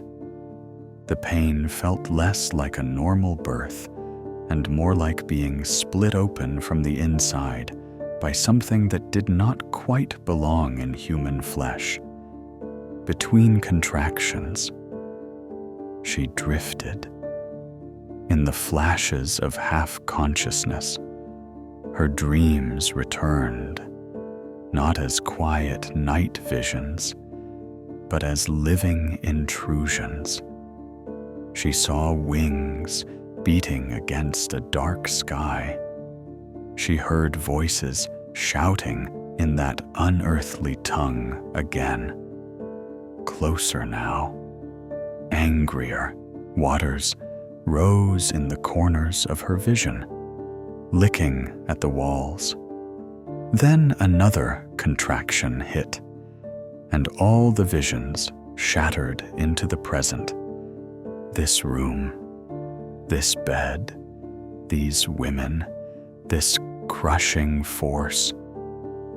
"Push," the midwife said urgently. "Naama, now, push." Naama bore down, teeth clenched, a raw sound tearing itself from her throat. She felt something shift inside her, a heavy, sliding movement, and for a moment, the pressure lessened, then it doubled. The women glanced at each other, fear flickering beneath their practiced faces. "It's too big," one whispered. "Hush," the midwife snapped. "Hands here, we'll guide it." Lightning flashed outside, bright enough to sear through the thin walls.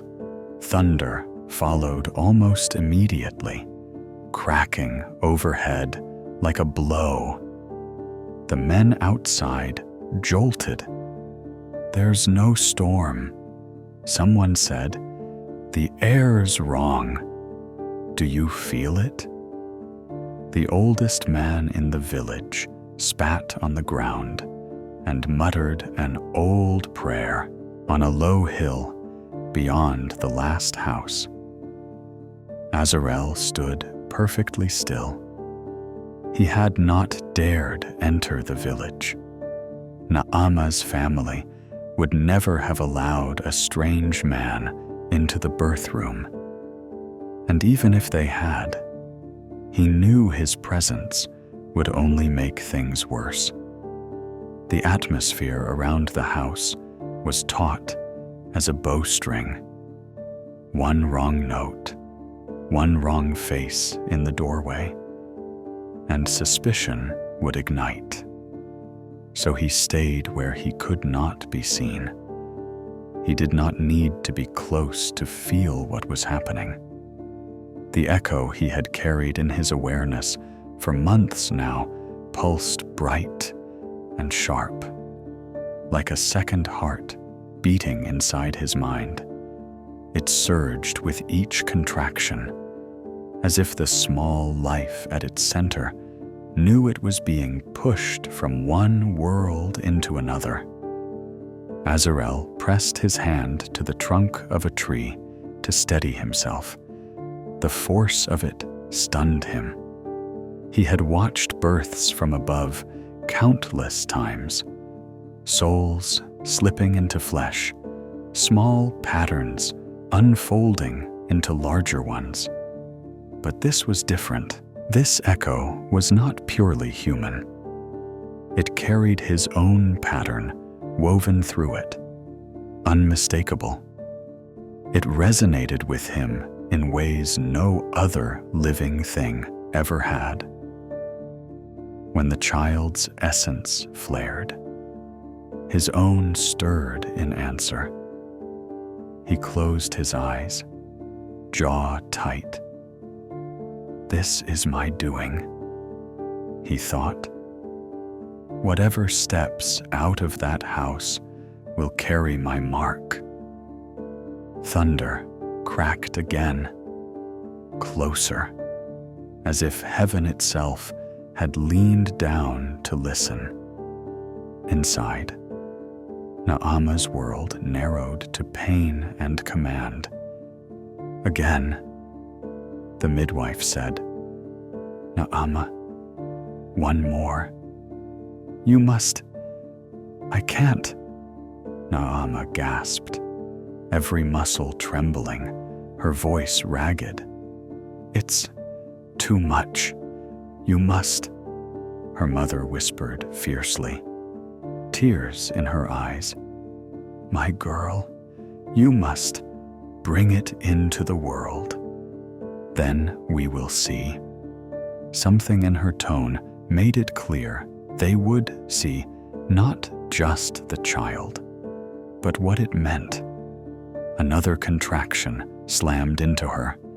Naama screamed, the sound raw, breaking, and then release, a rush of sensation, a heavy weight sliding free, the strange emptiness that followed something being wrenched from deep within. She sagged back, every limb limp, the room spinning around the edges.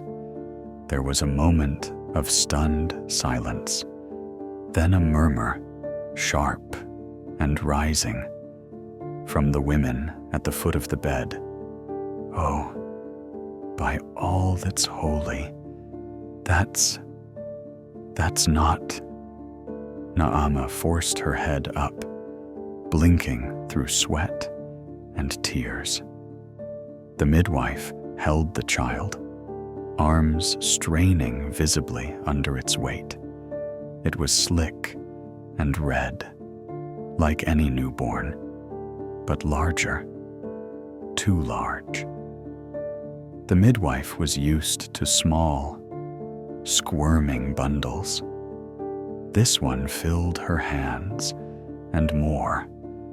The baby's limbs were thick, already roped with the faint suggestion of muscle. Its fingers closed around the midwife's thumb with startling strength, making her flinch. And the eyes. Newborns were supposed to squint, to blink against the shock of light and air. This child's eyes snapped open as soon as it sucked in its first breath. They were dark, clear, unsettlingly focused. They did not wander. They looked at the midwife, at the women in the room, as if memorizing it. A sound built in its chest, rising from somewhere deeper than any wail Naama had ever heard. When it burst out, it made the hair on the back of every neck stand up. It was not the thin, high-pitched cry of a newborn. It was lower, thicker, a rough, vibrating sound that seemed too big for such a small chest. Somewhere between a baby's scream and an animal's first growl. One of the women made the sign against evil without realizing her hand had moved. "Demon," she breathed, then clapped a hand over her own mouth as if she could stuff the word back in. "Don't say that," Naama's mother snapped, but her voice shook. The midwife stared at the child for a second longer, then did what years of training screamed at her to do. She wrapped it in a cloth, hands brisk and practiced, and placed it firmly on Nama's chest. "Here," she said, "whatever it is, it's yours." The bundle was heavy, forcing the breath from Nama's lungs for a moment. She wrapped trembling arms around it instinctively, drawing it close. The child's skin was hot against hers. Its head turned, searching blindly, but with surprising precision, rooting. It's strange. Dark eyes fixed briefly on her face, and in them, Nama saw not malice, not yet, but a fierce, almost frightening awareness. Tears split over her cheeks. "Baby," she whispered. "My baby." Love hit her with the same shocking force as the pain had moments before. Unreasonable, all-consuming. It didn't care where this child had come from. It didn't care what it might become. For now, it was simply the life that had grown under her heart and now lay upon it. Right behind the love, horror crawled in. Its size, its strength, those eyes, the way the air in the room felt heavier now, as if this tiny body warped reality around it. Outside, the first cries had brought the men closer to the house. They hovered at the doorway, not daring to enter, listening hard. "How is it? Someone called." The midwife moved to the door, wiping her hands on her apron, forcing her face into something like composure. "The girl lives," she said. "The child is strong, strong how one man demanded." She hesitated. "Bigger than most," she said finally. "It will grow fast, I think." Old eyes narrowed. "Not a good sign," one muttered. "Things that grow too fast burn out or burn everything around them." "Enough," Nama's father snapped, more harshly than intended. "It is my grandchild. We will see what it is in time." He said the right words, but doubt had already slipped into the cracks. On the hill, Azarel felt the moment of birth like a blow. The echo inside him flared, expanding, as if some boundary had been breached, some veil torn. The pattern that had hummed faintly for months snapped into sharper focus. It was no longer potential. It was present. He could almost trace the contours of it, this hybrid essence, stitched together from human flesh and angelic pattern. It called to him on a frequency no one else could hear. His knees buckled. He dropped to the ground, one hand digging into the soil. "This is the answer," he whispered, more to himself than to the empty air. "This is the answer to the question no one was meant to ask. Can a spirit impregnate a woman?" He had asked it on the edge of heaven, half in fear, half in curiosity. The child's cry, deep, resonant, wrong and right, all at once, rolled up the hill in a faint echo. "Yes," he said bitterly. "Yes, it can." In the house below, Naamah clung to her son, caught between wonder and dread. On the hill above, Azarel stared at the sky that had once been his only home, and knew that what lay in that small, shaking human dwelling was not just a baby. It was a breach, and the world would soon feel the full force of what had just been born. It didn't take long for Naamah's son to outgrow the word baby. By the time other children his age were learning to sit up properly, he was already pulling himself to his feet, fingers gripping the edges of furniture hard enough to leave dents. By the season's turn, he was walking, no, marching across the packed earth floor, steps heavy, balance sure. His hands were too strong. Once, when her mother put a clay cup in his tiny fist, he squeezed in delight. The cup shattered. Shards bit into his palm. Blood welled. Naamah gasped, reaching for him. But he only stared at the red beads on his skin, eyes dark and fascinated. Then, slowly, he pressed his fingers together, smearing the blood as if testing its texture. He didn't cry until she pulled him away and fussed over the cuts. "He'll be a strong one," her father said gruffly, watching from the doorway, trying to make his voice sound proud instead of uneasy. "Yes," Naamah whispered, "too strong."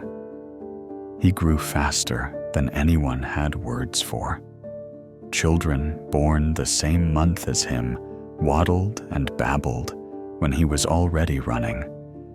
Before his second year, his head brushed his mother's ribs when he stood close. By his fourth, he was hip-high to grown men. His limbs lengthened in sudden surges, his muscles thickening under skin that never seemed to bruise the way other children did. He ate like a small army. Bread vanished in his hands, stewed vegetables, bowls of porridge, strips of dried meat. Naamah watched it all disappear into his insatiable mouth. At first, people laughed. "Growing boys," they said. "They'll eat you out of your house." The laughter died the day he grabbed a live chicken. He was supposed to be helping, carrying the squawking bird to his grandmother, who would do as she had always done. Quick, practiced hands, a clean cut, a pot already waiting. Instead, something in him shifted. Mid-stride, he stopped. His fingers tightened around the feather and bone. The chicken shrieked. Naamah called his name, warning in her tone. He didn't look at her. He looked at the bird as though some instinct older than language had just woken up behind his eyes.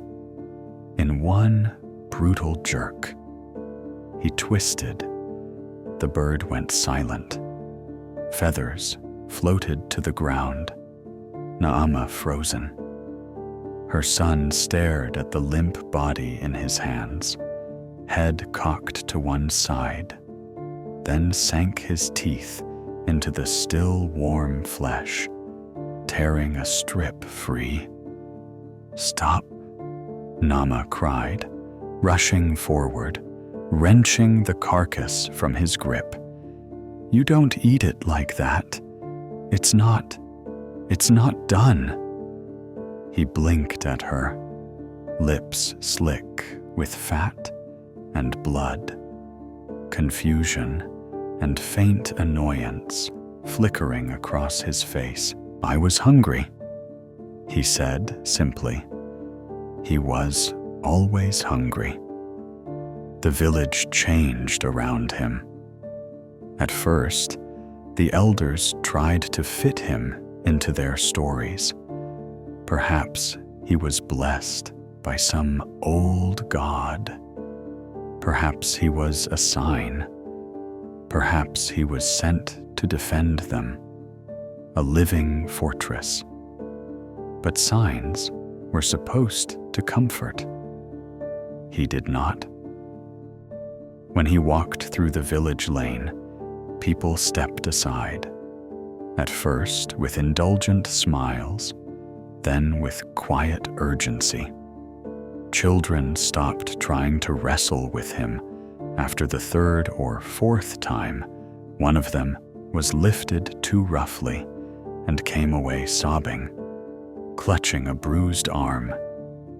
"Be gentle," Naama scolded over and over. "You don't know your own strength." He tried, for a while, but strength was not the only thing that grew. So did impatience. So did temper. Far beyond Naama's village, the same story unfolded again and again. In another settlement by another river, a girl birthed a child who stood head and shoulders above his peers by the time he was 10. His laughter deep as a man's. In a town near the foot of a different hill, a woman screamed in labor for days, then died, leaving behind a son whose fist broke wooden beams when he was displeased. In the highlands, a shepherd watched in horror as his not-quite-human boy tore a lamb apart with bare hands, playing with entrails the way other children played with mud. Whispers spread faster than any messenger could. Children are born too large, growing too fast, eating too much. Their eyes were always wrong, too clear, too old, too knowing. And wherever they appeared, the same pattern followed. Fields emptied, granaries that once lasted a season now lasted a month. The giant children's appetites swallowed acre after acre. When the grain ran low, they demanded more. When there was no more to give, they found it. They raided neighboring plots. They took livestock. They fought each other, sometimes for food, sometimes for the simple thrill of breaking bone against bone. The ground in some places stayed churned and red for days. Villagers tried to resist. They failed. How do you stand against something that can lift a full-grown ox off the ground? How do you punish a boy who can put his hand through a wooden door as easily as other children push through reeds? Those who tried to strike them quickly learned pain did not stop them. Sometimes it seemed to wake something darker, a gleam of excitement in their eyes, as if conflict was as necessary to them as bread. So the giants became masters. They took what they wanted, food, land, people. They built their own hierarchies, the strongest sitting atop piles of plunder, the lesser giants orbiting them like vicious moons. Human rulers bowed or broke. What had begun as a question in one watcher's mind became a living, stomping answer across the earth. Naamah watched her son grow into one of them.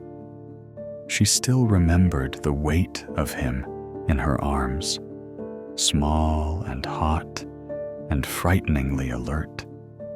She remembered his first steps, the way his hand batted happily at her braid, the nights he woke from dreams crying for her, and only calmed when her hand rested on his back. She clung to those memories as his shoulders broadened, as his voice dropped, as he began to loom over her. At 12, he was taller than any man in the village. At 15, he could carry a full-grown ram over each shoulder without strain. He still came to her, sometimes, with a boy's questions. "Why do they stare?" he asked once, watching the way people ducked into doorways when he approached. "Because you are different," she said carefully. "Stronger," he corrected, and there was that dangerous pride in his tone again. "They should be glad I am here. Strength is not always a comfort," she said. He laughed, a short, hard sound, and went out to join the others of his kind that had drifted near, drawn by the scent of challenge and dominance. Naamah's stomach twisted. She had seen what they did when they were together, how their play turned into contests of endurance that left animals broken and fields ruined, how they spoke of humans as if they were livestock, useful but lesser.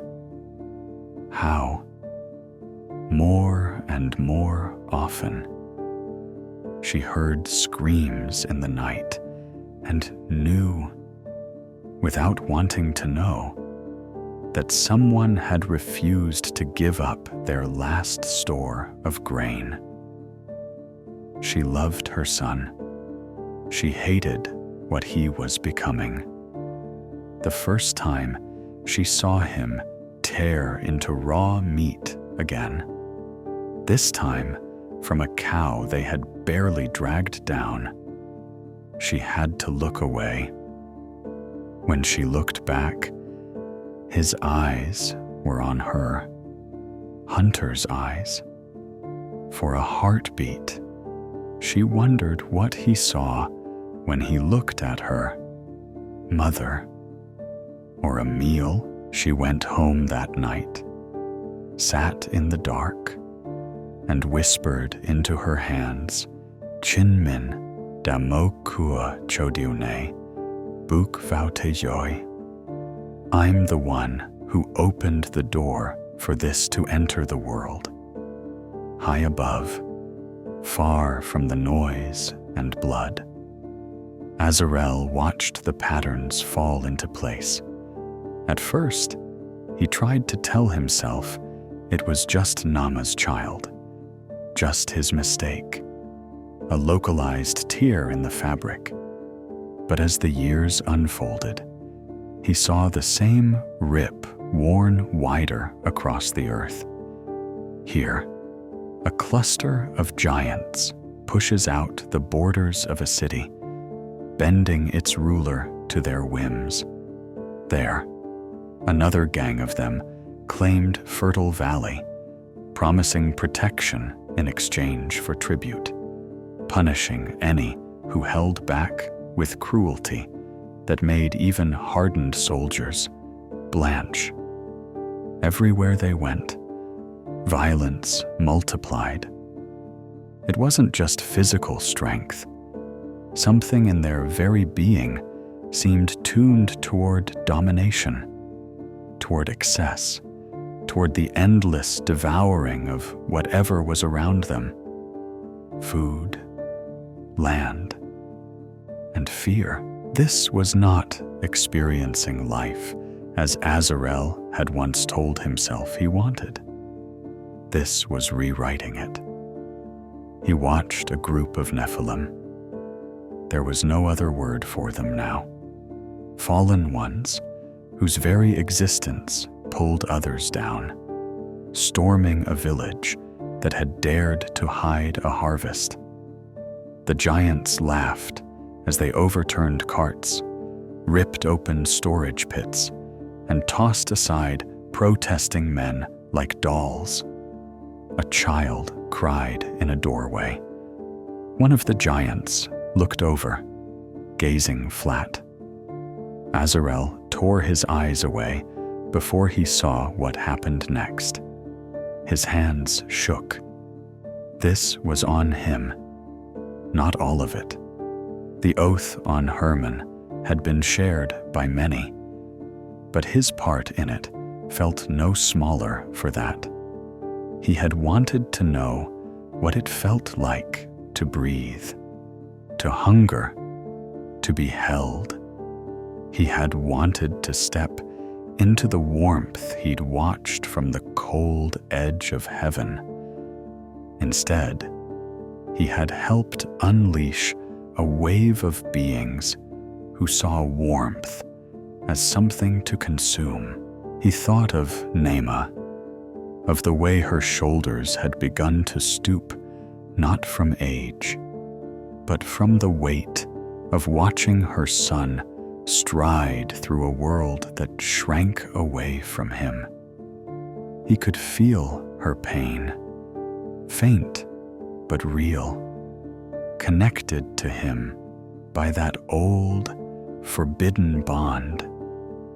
And beneath it all, humming like a dark river, he could feel the network of his kind's rebellion.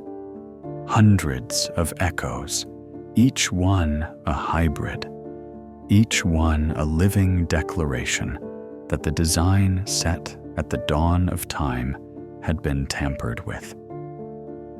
"This is wrong," he whispered to the empty air. He had said it before. Then he'd meant his own trespass. Now he meant the entire system he'd helped create. It was not a small sin at the edges. It was a genetic war. They had not just sampled human life. They had contaminated it. They had blurred the lines between spirit and flesh in a way that now marched across the earth with heavy footsteps and hungry eyes. And as the Nephilim multiplied, as their appetites grew, as the ground itself seemed to groan under their weight, one thing became horribly clear, even to a watcher who had once thought himself above fear. It was too late to quietly undo this. The world was already overrun with the consequences. Blood had a sound, not the wet splash when it hit the ground, but the echo that rose afterwards. Cries, curses, the silence that fell over a house where voices used to be. On earth, it was noise. In heaven, it was evidence. From the heights, the world did not look peaceful anymore. Once, the archangels had watched rivers gleam as threads of silver and children run like sparks of joy between houses. Now they saw smoke. They saw fields stripped bare. They saw giants, Nephilim, striding through settlements, their laughter loud as drums, their shadows swallowing the weak. Michael stood at the edge of the crystal expanse, gaze fixed on the curve of the earth below. Everywhere he looked, violence bloomed. Two giants wrestling behind a city wall, their struggle crushing the huts of those too slow to flee. A village chief kneeling before a towering Nephilim, offering grain and daughters in exchange for a promise of protection. A woman sobbing over the limp form of a husband who had tried, foolishly, to stand between his family and a hungry hybrid. The cry of the earth rose like smoke. It spreads, Gabriel said quietly, joining him, not just their bodies, but their ways. Men copy their cruelty. They learn to love power the way the hybrids do. Flesh has been corrupted, Raphael murmured, his healer's eyes seeing not just wounds, but the twisted patterns in the bloodlines below. The mixture runs deep now. The seed of rebellion has entered the very code of their being. Behind them, Uriel's wings rustled like wind across dry leaves. We warned them, he said, voice a low rumble. We watched them. We called. They did not stop. Michael's jaw tightened. Or we. The others fell silent. The watchers were not distant rumors to them. They were brothers, once bright, once obedient, who now moved through the shadows of the world like thieves wearing stolen skin. They had seen the oath on Hermon. They had heard Semyaza's words, felt the tremor as 200 wills turned away from their purpose and toward their own desires. They had watched the first descents, the first secret meetings, the first forbidden children. Now they watched the consequences. I can hear them, Gabriel said, eyes distant, the little ones, the ordinary humans. They call out in their sleep. They ask why God is silent while giants eat their harvest and their sons. The giant's blood cries out too, Raphael added grimly, not in innocence, but in claim. They believe they own this earth now. They see themselves as a new race, a better race. Michael's hand closed around the hilt of a sword that was not yet drawn. We were assigned to watch, he said. We have watched. The time for watching is over. He turned and walked toward the throne.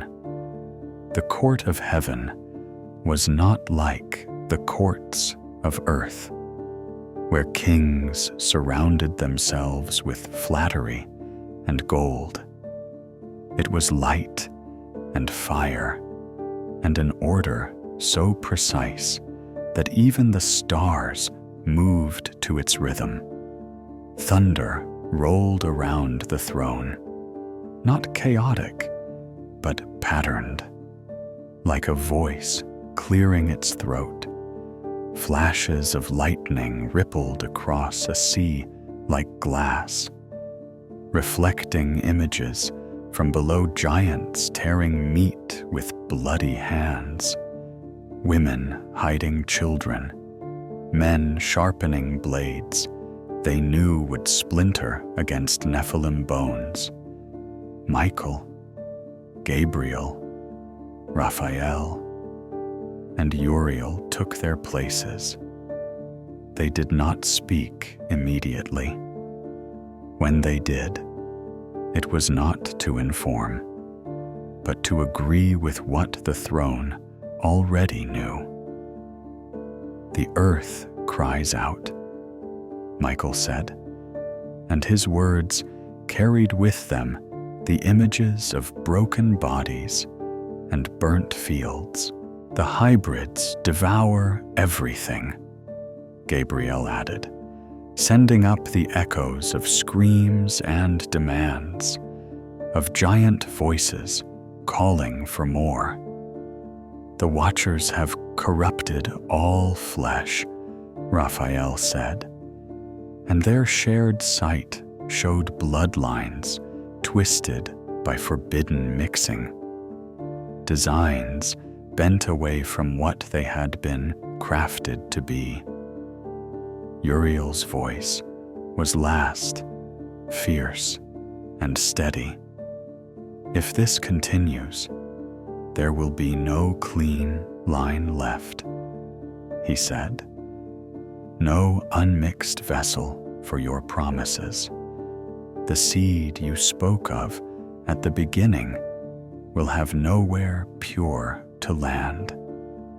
The lightning intensified from the throne, not in syllables, but in a wave of meaning too vast for mortal language. The verdict came. The Nephilim would not stand forever.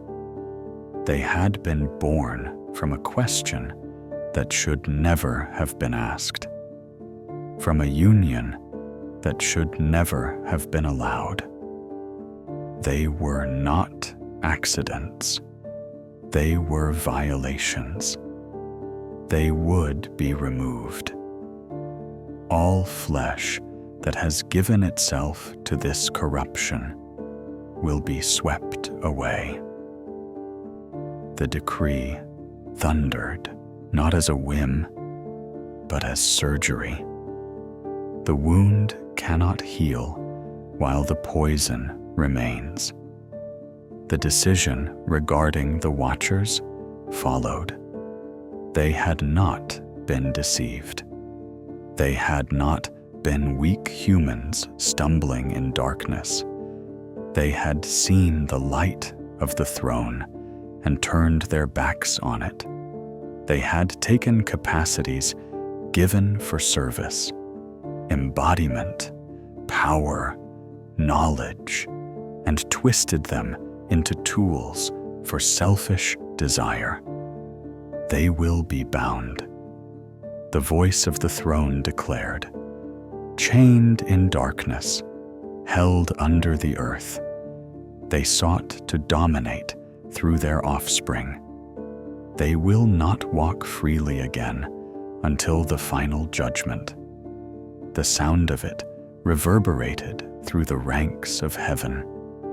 Some bowed their heads in grief. Some are in grim agreement. All understood this was not anger like human rage, flaring and fading. This was justice, clean, terrible, precise. Among the condemned was a name that had once been spoken with respect, Azrael. The revelation came to him like a storm breaking inside his mind. He was not in his body when it hit him, but hovering above the world, watching his son lead a hunt.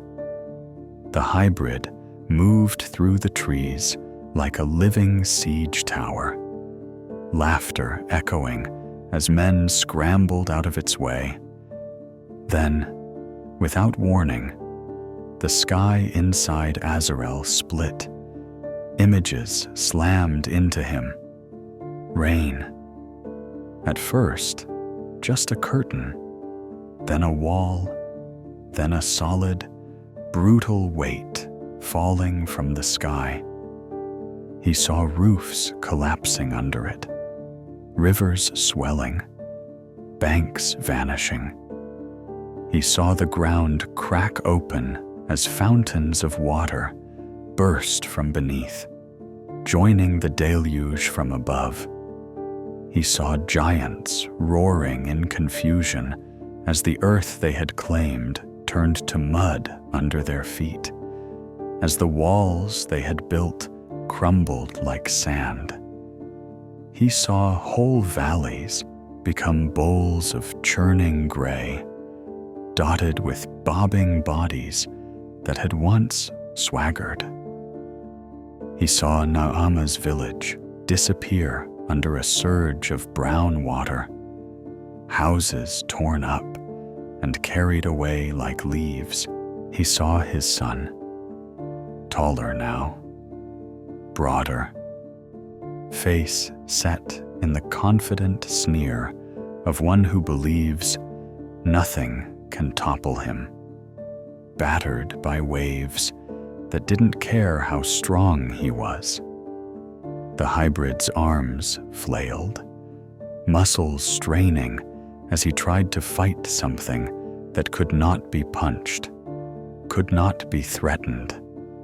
Water filled his mouth when he roared. For a heartbeat, father and son were aware of each other through the flood of images.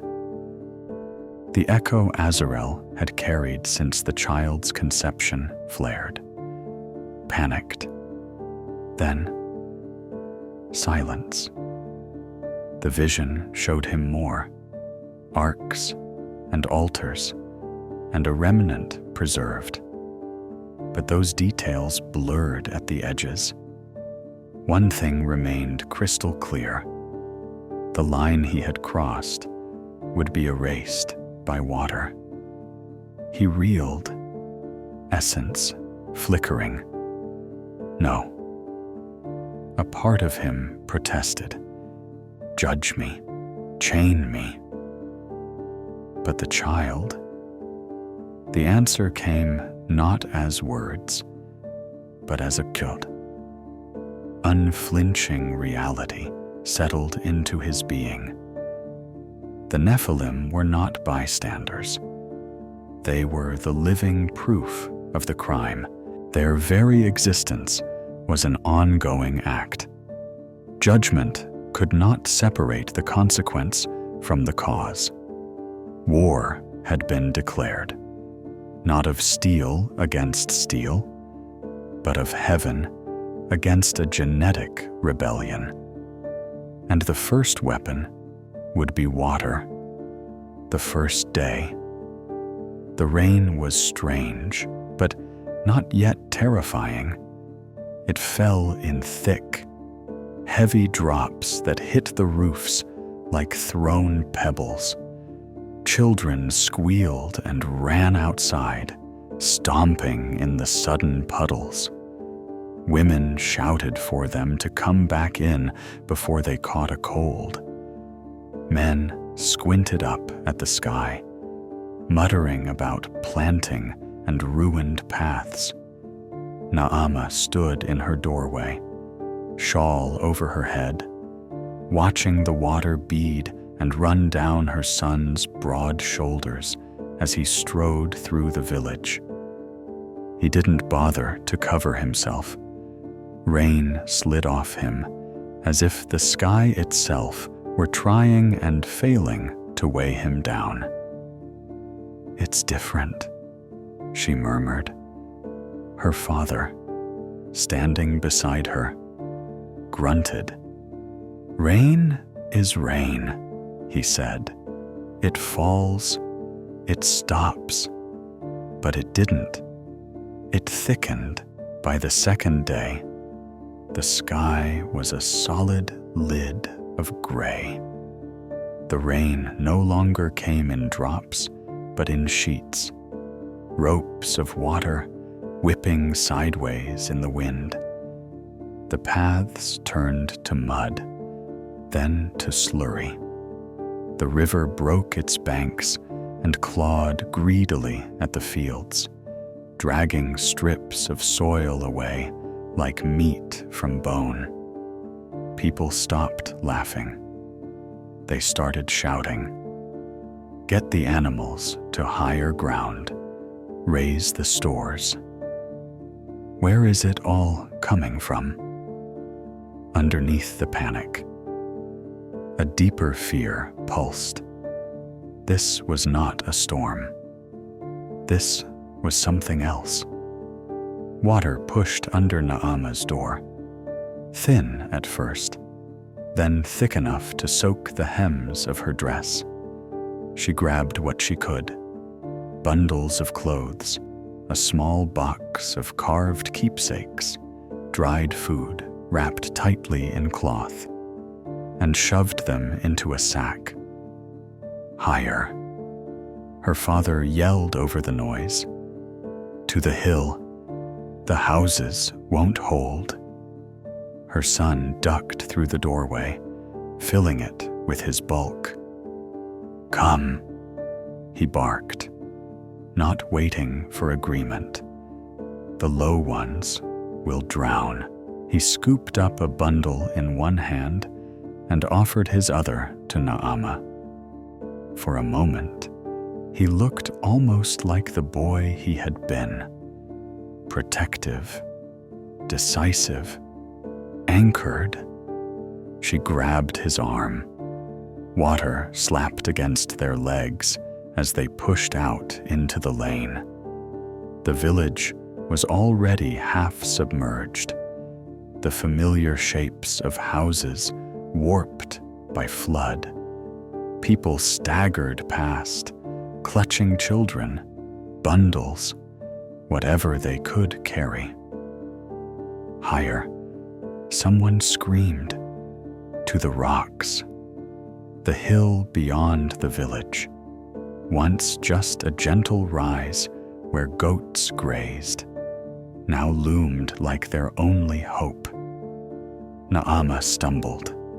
The current around her calves tugged hard, stronger than it should have been at that depth. Her son tightened his grip, holding her upright as if she weighed nothing. "Move," he growled. "The water is angry." It wasn't just the water. The sky roared, not with thunder in the usual sense, but with a continuous, grinding sound, as if windows in heaven were open and refusing to close. Rain hammered down with such force that it stung exposed skin. By the time they reached the hill's base, the village behind them was almost gone. Only roof peaks and the highest walls still visible above the churning surface. Naama choked back a sob. Her son dragged her upward, through scrub and loose stones, his huge feet finding purchase where hers slipped. Others climbed around them, panting, gasping, some falling and scrambling back up. At last, they reached a rocky outcrop partway up, a narrow ledge with a view of everything below. Everything is drowning. From there, Naama saw the giants fight. In the valley beyond the village, Nephilim moved through the flood like dark towers, water foaming around their thighs. They shouted to each other, voices cutting through the storm. Higher. This way. This can't last.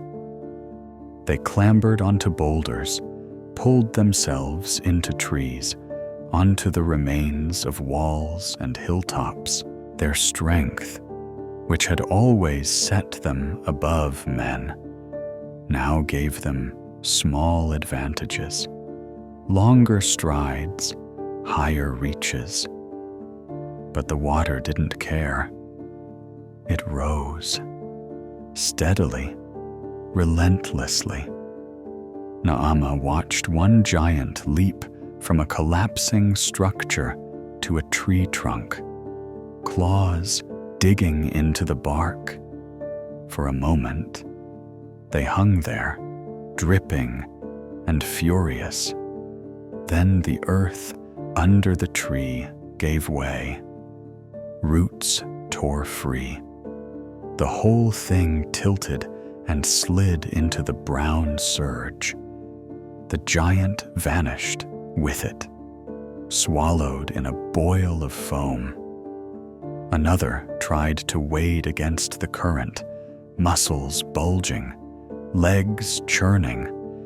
His roar of defiance turned into a scream as the ground fell out from under him, and he was taken, spinning, his massive arms flailing like a child's against a river that had decided it no longer recognized his strength.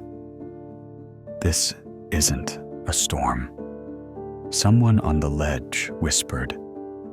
"This is judgment." Naamah said nothing. Her fingers were locked around her son's wrist. He stood braced beside her, chest heaving, rain plastering his hair to his skull. For the first time in his life, he looked small, not in size, but in certainty. His eyes, usually hard and hungry, were wide as he stared at the world he had always assumed belonged to him, sinking. "Why doesn't it stop?" he shouted over the roar. Naamah didn't answer. She couldn't. The water reached the base of their hill, clawing at it, swirling around rocks. It climbed, foot by foot. Some people lost their nerve and tried to scramble higher, slipping in their panic, sliding back toward the flood. Naamah's legs shook. Her son shifted his stance, putting himself between her and the advancing edge. "I'll hold you," he said roughly. "I won't let it take you." She looked up at him, at the boy she had cradled, the giant she had come to fear, the child of her body, and of a question that should never have been asked. A wall of water, driven by some force beyond wind, surged up the slope. "Hold on," someone screamed. The impact hit like a charging beast. Naamah felt her feet leave the ground. Her grip on her son's wrist tightened agonizingly. For a moment, they were still connected, her smaller frame swinging off his anchor-like body. Then the current found new strength. She was ripped away. Cold closed over her head. Sound shattered into muffled thunder, and bubbles, up and down, lost all meaning. She kicked, thrashed, lungs burning. Something brushed her, a limb, a rock, a piece of a house. She surfaced for an instant, gasping, eyes burning with rain and river.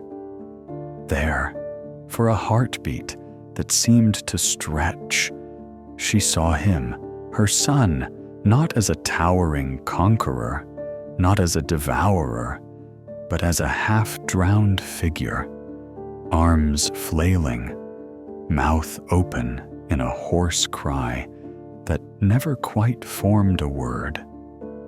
His eyes found hers across the chaos. For the first time since he was little, they were full of something she recognized without fear. Confusion, fear, a desperate, childlike plea. Mother, her hand reached toward him, fingers grasping at empty air. The water took him. His head vanished beneath a crashing wave. A hand broke the surface one last time, fingers clawing at nothing. Then the flood rolled over it, and he was gone. Naama's scream dissolved into water, somewhere far below, in places no human had ever seen. Azarel fell. He had no body to anchor him now, no feet to scrabble for purchase. The judgment that swept across the earth had its twin in the realm of spirits, a current of will, of decree, dragging the rebel watchers down. He saw flashes as he plunged, chains woven of something darker than night, radiance twisted into binding bands, hands like lightning, Michael's, Gabriel's, others, moving with relentless precision, seizing those who had broken their posts and forcing them into prisons dug not into earth, but into the structure of the unseen world itself. When they caught him, it was not with anger in their eyes. It was with sorrow. "You knew better," Michael said, voice like a closed gate. Chains wrapped around Azarel, not metal, but concentrated absence, strips of severed light that clamped down on his essence, constricting, forcing him into a smallness he had never known. He could see the earth above him as he was pushed deeper. He saw the flood from below, water pouring through fissures, pounding into caverns, scouring away rot and life alike. He felt distantly the echo that had once tied him to Naama's son flare and then vanish. A thread cut clean. Something in him howled. It made no sound in the chambers where he was being dragged, but it vibrated through him like a breaking cord. "You will be kept," another voice said. Raphael's, the healer who now bound wounds in creation by amputating diseased limbs. In darkness, in chains, you altered what was not yours to touch. You will not alter anything else. They cast him into the abyss. It wasn't fire. It was a distance from the throne, from the light, from the world. The chains of darkness coiled around him, holding him suspended in a nowhere that felt like forever. Far above, the last high places disappeared under the flood. Far above, Naama clung to a piece of wreckage that had once been half a door, coughing, sobbing, eyes fixed on the boiling water where her son had vanished. Far above, the window he had once watched from, between heaven and earth, shut. He felt it, like a door closing in his face. No more watching, no more choosing, only time and regret. A voice, not loud, not cruel, but unbending, spoke into the silence around him. This is the cost, it said, when a being made to guard life decides to rewrite it. He hung in the dark, bound and blinded, with nothing but memory to gnaw on. The well, the valley, the first heartbeat in a stolen body. Naama's eyes, his son's last, confused glance before the water took him. He had asked a question no one was meant to voice. He had taken it upon himself to answer it with his own hands. Now the world and he were paying in full. Years later, in a world scrubbed clean and painfully new, the story lived on. The night was clear. Stars pricked the dark, cold and bright. A small fire crackled in a ring of stones, throwing up sparks that rose and died in the still air. Around it sat a cluster of children and teenagers, faces orange in the flame light, eyes wide with the kind of fear they would later pretend they hadn't felt. Opposite them, wrapped in a worn cloak, sat an old woman. Her back was bent, but her gaze was sharp. Deep lines carved her face, and when the fire caught her eyes, there was something in them that made the children huddle a bit closer to one another without knowing why. "Tell us again," one of the younger ones begged, "about the days of the giants. You've heard it." A boy scoffed, trying to sound older than he was. "It's just a story to make us behave." The old woman smiled without humor. "Is that what you think?" she asked softly. "That I tell this to scare you into washing your hands and minding your elders?" A few chuckled nervously. She leaned forward, letting the firelight reveal more of her face. "I tell you," she said, "because I remember." The laughter died. One girl frowned. "You were there," she whispered. "Before the water." The old woman looked into the flames. "Some say I should have drowned with the rest," she said. "Some say I did, and that I'm only a shadow who forgot how to lie down. Maybe they're both right." She took a slow breath, letting the crackle of the fire fill the pause. In the days before everything washed away, she began.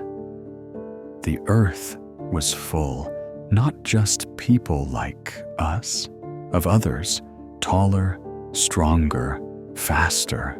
They ate and walked and laughed, but they were not like us. Their eyes were old. Their hunger was different. Nephilim. One boy whispered, savoring the forbidden weight of the word. She nodded. Nephilim, she agreed. Children of women, and something that was never meant to be a husband. The youngest child shivered. How he blurted, how could that even happen? Spirits are smoke, wind, stories. They don't have bodies. The old woman's gaze flicked up to the stars. Spirits are not smoke, she said. At least, not the ones I speak of. They are minds without bone, wills without skin. But they were made with a terrible gift, the power to take shape, to condense. She cupped her hands over the fire as if shaping something invisible. When they wished, or when they were sent, they could gather the dust, the water, the light around them, and mold it into a vessel, a body, not a dream, a real thing, warm, solid, with lungs, with blood, with everything that makes a man a man. The children listened, rapt. They could walk our roads, eat our bread, sit at our fires. Their fingers left prints in clay. Their shadows fell on the ground. The vessel was not eternal, but while they wore it, they were as real as you are now. A boy swallowed. So when he glanced around, embarrassed to finish the thought. The old woman spared him. When they decided to step beyond watching, she said, and into loving, bedding, claiming, then the body they wore became a bridge. What lived in them? Call it essence, call it spirit, call it pattern, could cross. She poked the fire, sending a small fountain of sparks into the air. When a spirit chose to fully fuse with its vessel, not just borrow it, when it sank into every cell, every line of that temporary flesh, its seed was no longer just an idea. It became instructions, a code. And when that code met the egg of a woman, she let the sentence hang. Nephilim, the boy whispered again, this time not with delight, but with unease. The old woman nodded. Yes, she said, hybrids, half of the earth, half of the sky, bodies too big, appetites too sharp, hearts too used to power to understand limits. She stared into the fire, and for a moment, her eyes weren't seeing flames at all. They were seeing a hill, a flood, a hand slipping beneath the surface. The real question, she continued, was never just how they did it. Curious minds like yours always want to know the mechanism. Can a spirit do this? Can a body handle that? Can the codes of one realm be written into the flesh of another? She smiled sadly. They found their answer. Yes, it is possible. Spirits can condense. Flesh can be bridged. seed can be more than physical. The world found that out the hard way. The older girl hugged her knees. "Then why tell it?" she asked. "If the answer is known and the giants are gone." The old woman's gaze moved from face to face, weighing each one, because the horror was never that a spirit could impregnate a woman. She said quietly, it was that a being created to guard life chose to rewrite it. The words fell into the circle like stones into a deep well. They sat there, rippling inward. The watchers were not fools. She went on. They were not victims. They stood closer to the Maker than any of us. They knew what the design was. They knew where the boundaries lay. They asked a question they already sensed was forbidden. And when no answer came, they decided to make one with their own hands. She tilted her head. Does that sound familiar? The children frowned, exchanging glances. We don't have angels walking around anymore, one said. No, she agreed. Not like that. But we have our own tools now, our own ways of reaching into the codes of life and twisting them. We cut and splice what we barely understand.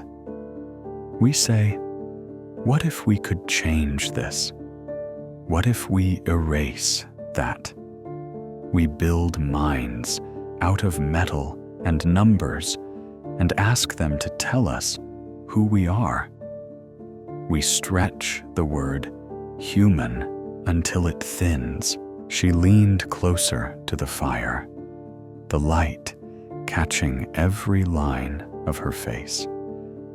Every age has its own version of the same temptation, she said, to ask not just, can we, but to skip past should we entirely.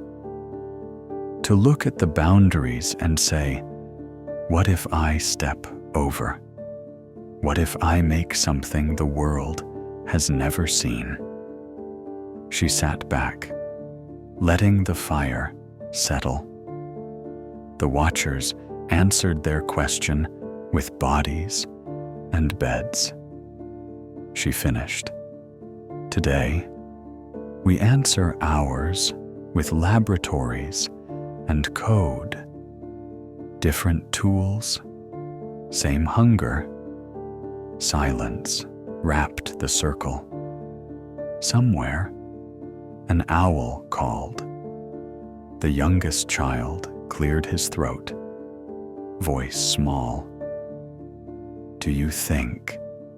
He began, then started again. Do you think we're telling the same story again? The old woman's eyes reflected both fear and stars. That, she said, is the question you must answer. Carefully. Then, her voice shifting, taking on a tone that somehow belonged both to her and to some unseen narrator beyond the flames. She added, if you've listened this far, if you've followed the trail from the first forbidden descent to the last drowning cry, I want you to do something. Mark this moment. Drop 77 in the ashes of this story so we know you saw the pattern. Like the tale, pass it on. And if you're willing to keep asking the hard why, not just the easy how. Then stay with us. There are more secrets buried in these old pages than one life can uncover alone. She let the fire burn low. Overhead, the stars kept their silent watch, and somewhere, deep below the earth and beyond the reach of rivers, a chained watcher hung in darkness, haunted by the same thought that now flickered in the minds around the fire. We are always inches away from becoming the next chapter of the same story, only with different tools in our hands.